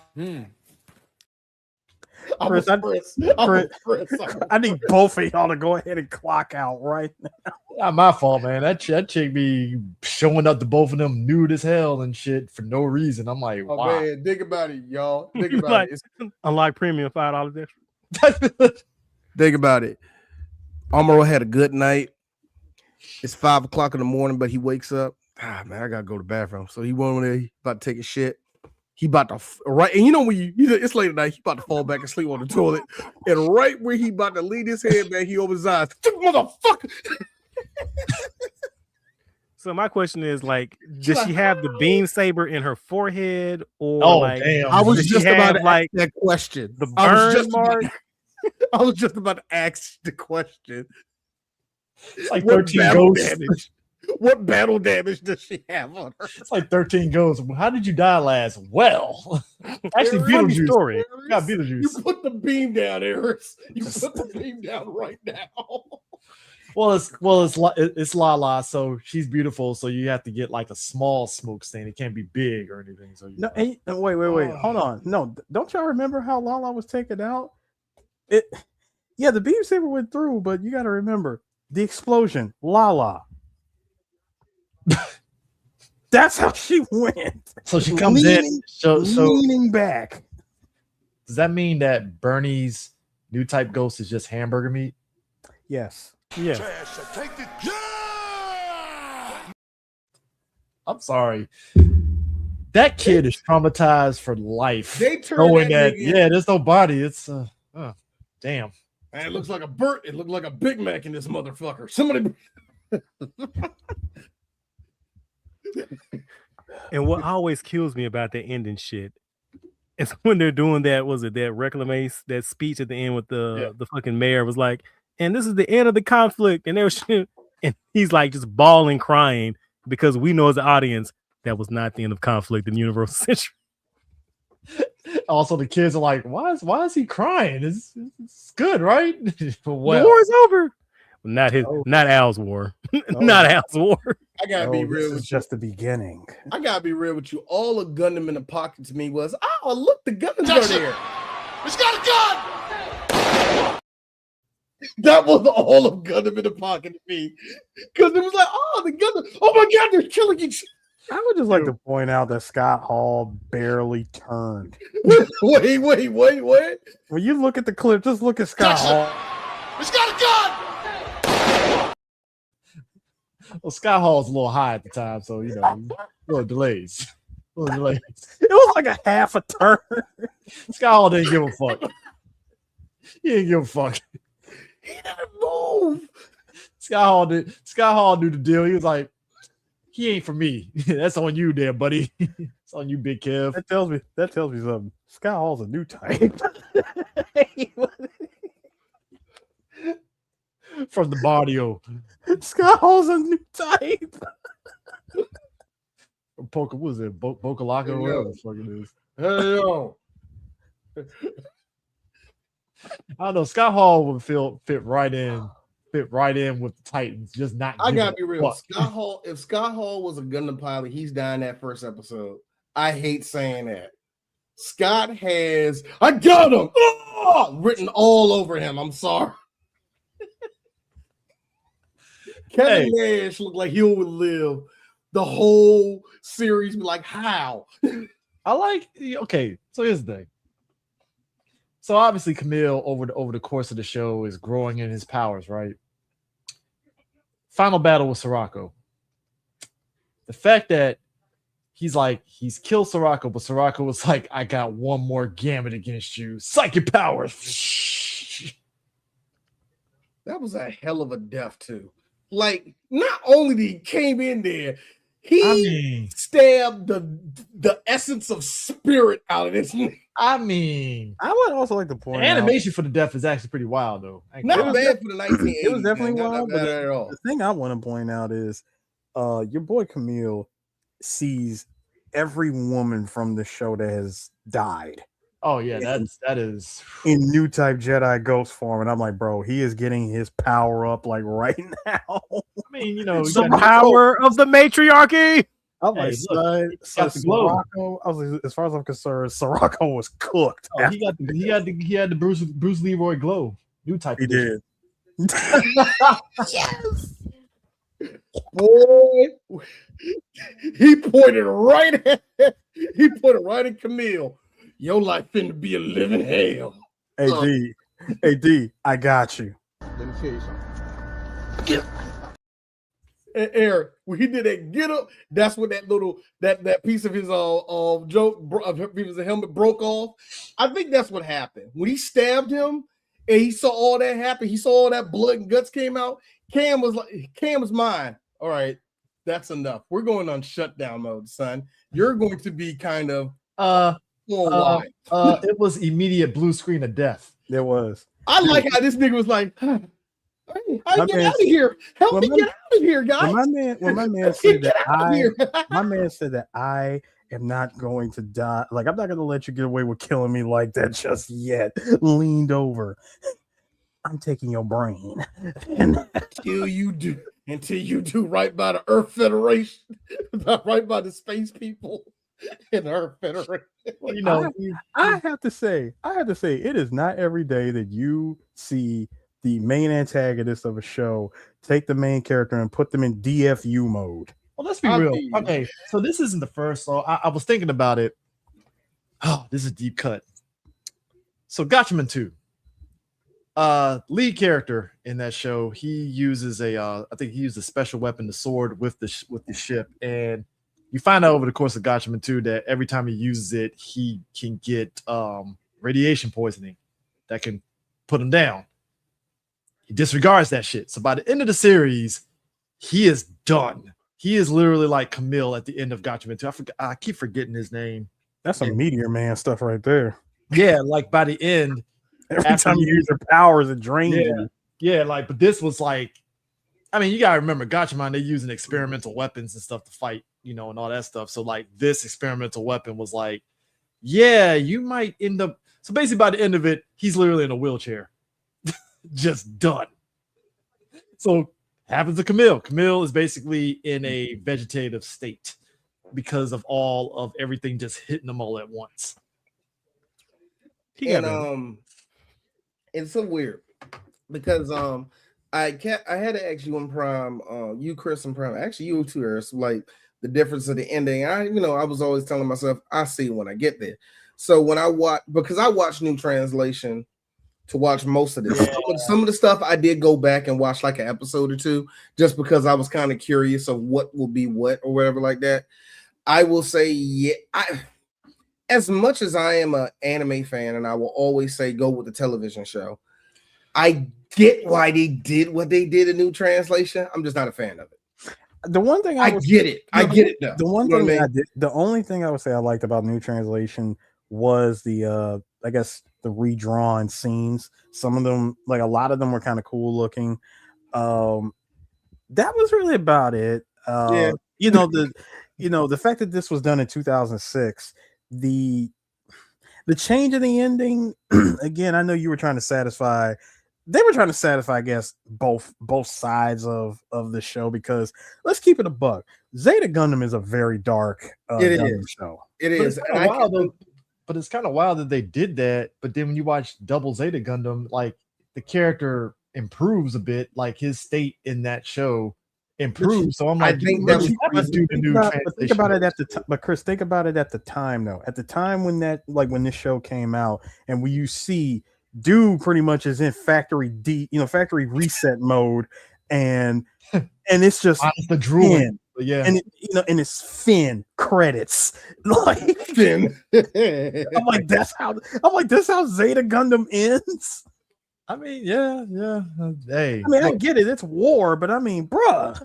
Now, most people might be asking, so what happened to the Titans? So here's the thing about the Titans. Titans, they basically get taken out. Now, obviously, it ends up kind of turning into a weird Nuremberg situation because the people that it was kind of a situation where if you were in the Titans and that whole thing happened with the Grips conflict, some of those folks went back to the Earth Federation, no problem, but there were others that actually went through court trials and shit. Because it's like, hey, man, yeah, some of y'all were doing some war crimes. We gotta put you on trial here, man. You can't just come back into the Earth Federation. Ain't no summer. It felt like a bunch of y'all. The show might have said Finn, episode 50, but yeah, some of y'all was wilding. Y'all was wilding out a little too much, and we about to. Oh yeah, we taking y'all to court. Y'all getting the straight up Pete Hegseth treatment. Oh, the second the credits hit, you getting arrested. You're done. I would also say Trump says you ain't good no more. You getting handcuffed. D, the other thing I mentioned you by the way about new translation is you're pretty much watching all 50 episodes summed up in 3 movies with 50% of the context. Mm-hmm. I mean, that's what those movies do in a nutshell. I will say a little bit more than that, but I totally understand what you mean. Like I said, I think both versions are fine. I really do. Yeah, I can see why they did it, because only reason why I say is this, and I told this to all of y'all. I feel like Tomino looked at it like, let's change that. Like I feel like he was like, and like, let's change it. I ain't like it the first time I did it. We just did it because we was doing this shit. Not as a dig against the new translation, because like at the end of the day, it's still Zeta Gundam, and Zeta Gundam is fucking excellent. Awesome, yes. But like to compare it to the compilation movies for the original Gundam, like those movies do. I think I told you this does a really great job of condensing the story around Shaw and Amuro, and there's like a master class of editing. Like I think if you like anybody who's gonna like edit things or like trim things down, like you should watch and see like the fantastic job they do of compressing that story. Now, granted, you leave out a lot of like character moments and beats from other characters who aren't Amuro and Char. Exactly. And you lose a lot of world building, but like those movies are just like perfect distillation of the core concept of the story. And it's kind of like what you said when you was like, you're watching the show with the new translation and you're missing like half the context of things. Like there are a lot of things that are left on the table. Like they're still enjoyable because again, Zeta Gundam is fucking excellent. But like it just actually, I would say it benefits you more if you've seen the TV show, then you watch new translation. Whereas I feel like you can watch the original Gundam movies and you'll still be pretty okay, pretty fine.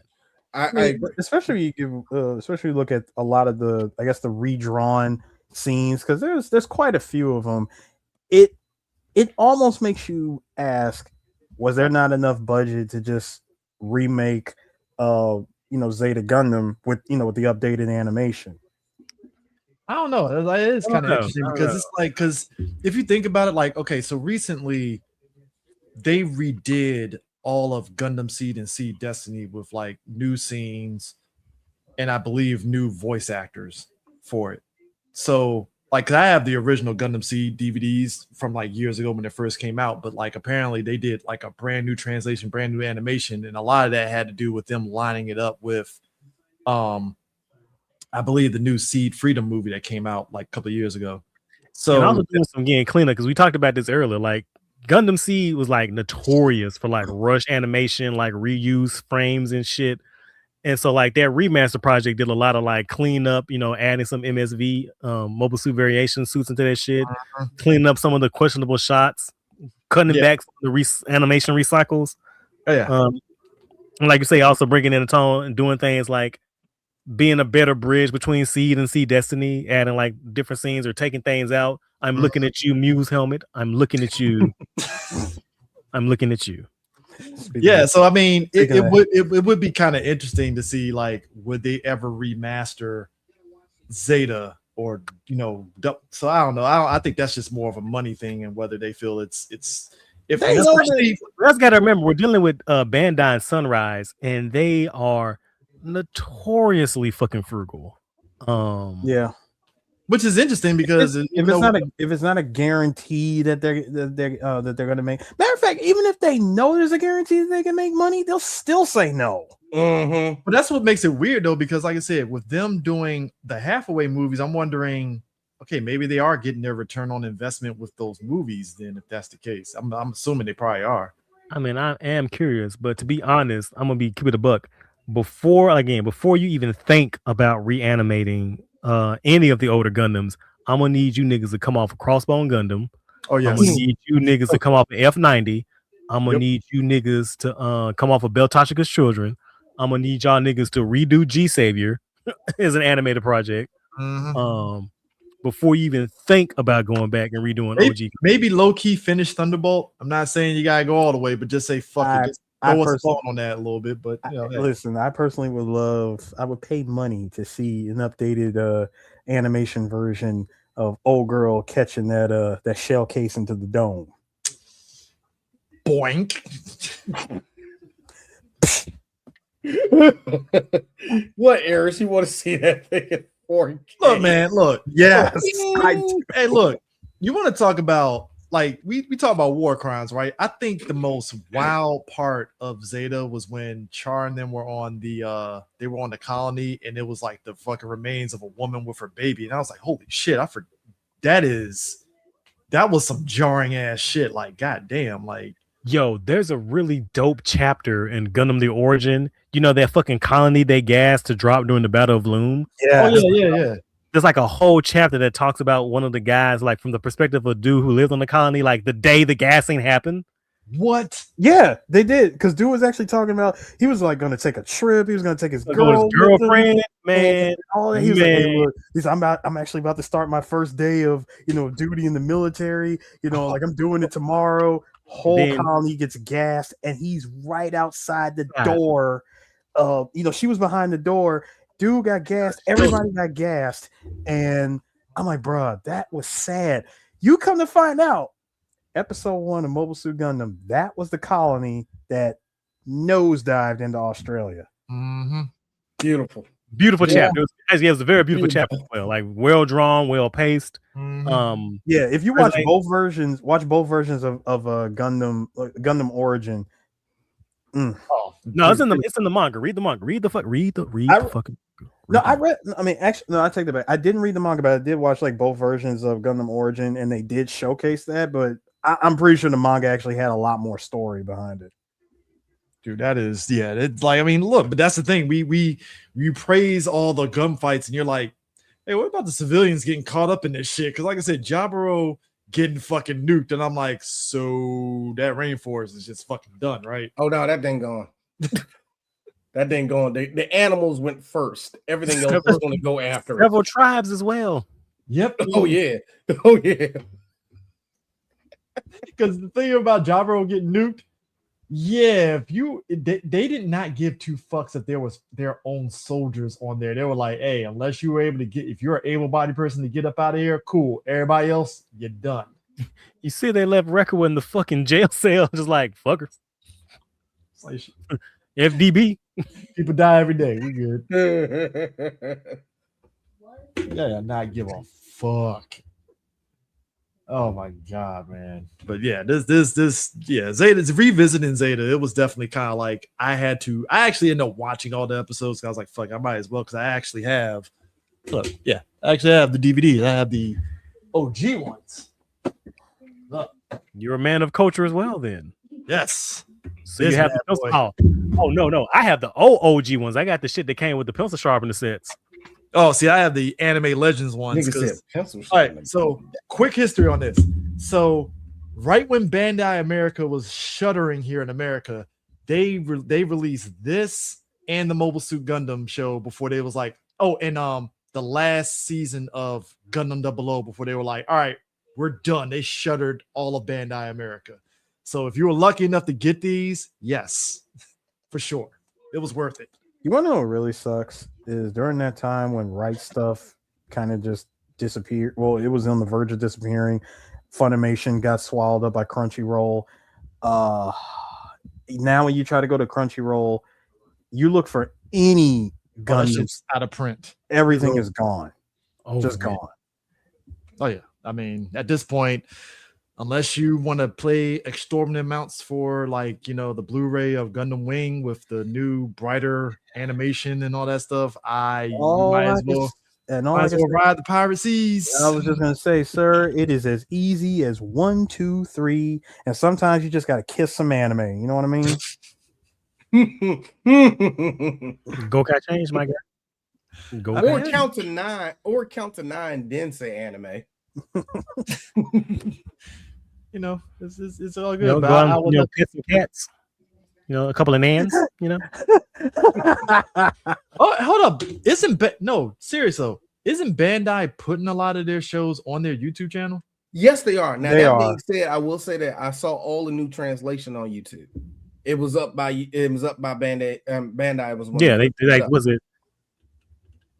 Yeah, they changed the name. It was Gundam Info, and that was called, what's it called now? Gundam International. I remember they put a lot of the C remaster stuff on their site, and I was like, well, that was interesting. I think hold on, let me see which one it was. If I'm mistaken, it was just them, but it might have been somebody else. Where's my history at? Where's my history at? Info. It says this. Yeah, it's Gundam Channel International. Yeah. Okay. Yeah. Gundam, yep. Mm-hmm. That's what they're putting up G Gundam now, and there's Gundam Wing HD. There's Char's Counterattack. There's a Gundam movies, Endless Waltz. Yeah, they're doing the Lord's work on that one. Wish from Mercury. And if I really want to get a physical copy of any of this stuff, I gotta wait till I'm back across the pond and go inside any video store or any place that just happens to sell anime DVDs and Blu-rays, and I might have to just snatch them up and hope that they at least got English subtitles. Yeah, I mean that's the least you can do, because like I said, it was just kind of, which I'm pretty sure at some point they're probably going to end up redoing all that again and stuff. But I just don't see it happening, because if Bandai America is gone, and unless at this point Crunchyroll decides, hey, we're going to spend some money and we're going to get all of the Gundam stuff back. Yeah, because Crunchyroll's they only released the newest ones, like Wish from Mercury, and I think GQ is going to be out, and I think they did I think Hathaway was on Blu-ray, I believe. I think. And let's just be real, you already missed the window to give us a Zeta Gundam re-release for an anniversary. Yep. I mean, hey, that's the state of where we're at right now, unfortunately, with physical releases. Yep, too. Yes, of course. Absolutely. So, but yeah, I think that's it for Zeta. Got one question. Well, number one, thank you, Prime. You're going to be back on here again. Trust me. We have a long ass fucking year, nigga. I know, but still. But I'm sorry, my bad. Eris. Yes. Yeah, I'm gonna choose you, Eris. WB or Warner, or WB or Disney.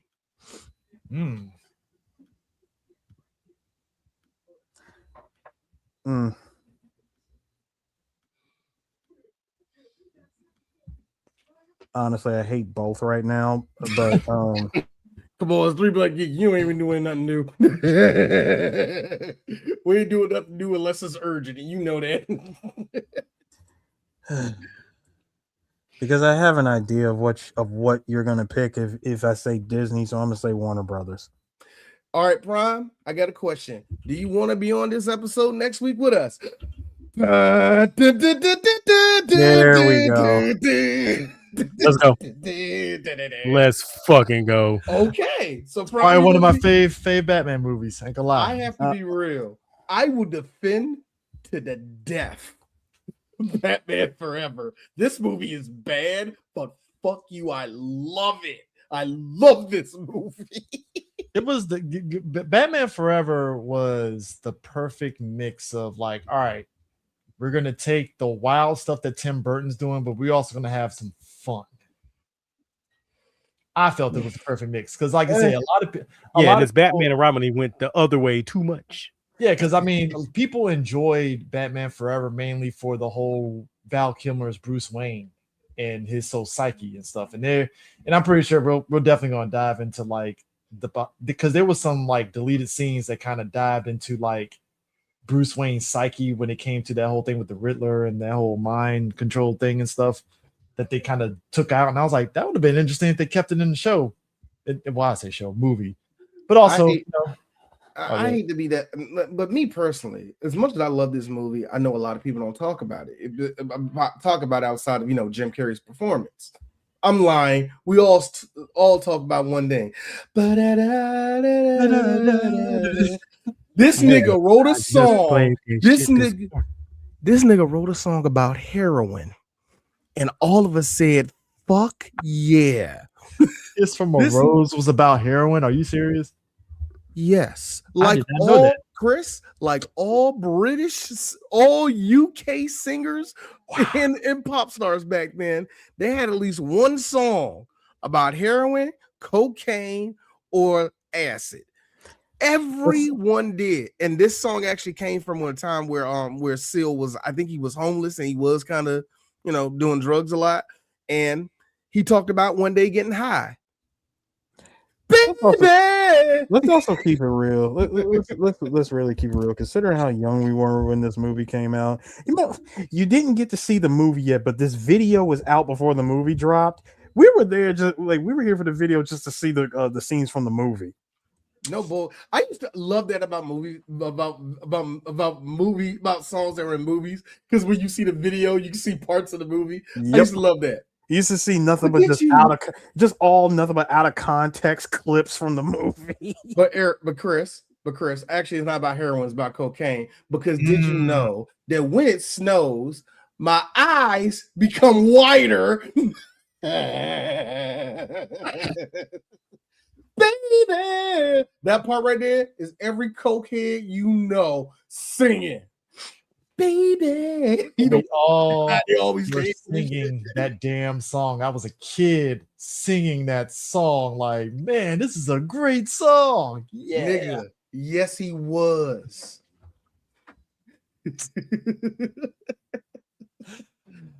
Oh my god. Anyway, so yes, thank you. All right, Prime, we'll see you next week, and we see all the rest of y'all next week when we talk about Val Kilmer talking about, do you want to go to the circus? That line is like bleeded into my head because of my sister. Grown ass Chris O'Donnell playing go to the circus. Chris O'Donnell with two grown-ups behind him dying at the same time. 30-year-old Chris O'Donnell playing a teenager. That one was for my mother, for my father, for my brother, and this one's for me. And then Batman and Robin, he turns into Nightwing for reasons. My dad toys. My dad was so easiest check Marlon Wayans ever got, by the way. My dad was so loud in the movie theater when this part happened. Why don't you just die? My dad lost. Why can't I kill you? That's what he said. Why can't I kill you? My dad couldn't stop laughing. No. When you said the first, like the other one, you said, "Why don't you just die?" That was Tommy Lee. Speaking of which, we finally get to talk about Tommy Lee wanting to get the fuck out of Dodge every single day he shot this movie. Anyway, we're done. We'll see y'all up next week, man. We out. Peace. Auf Wiedersehen. Again! You fucking idiots!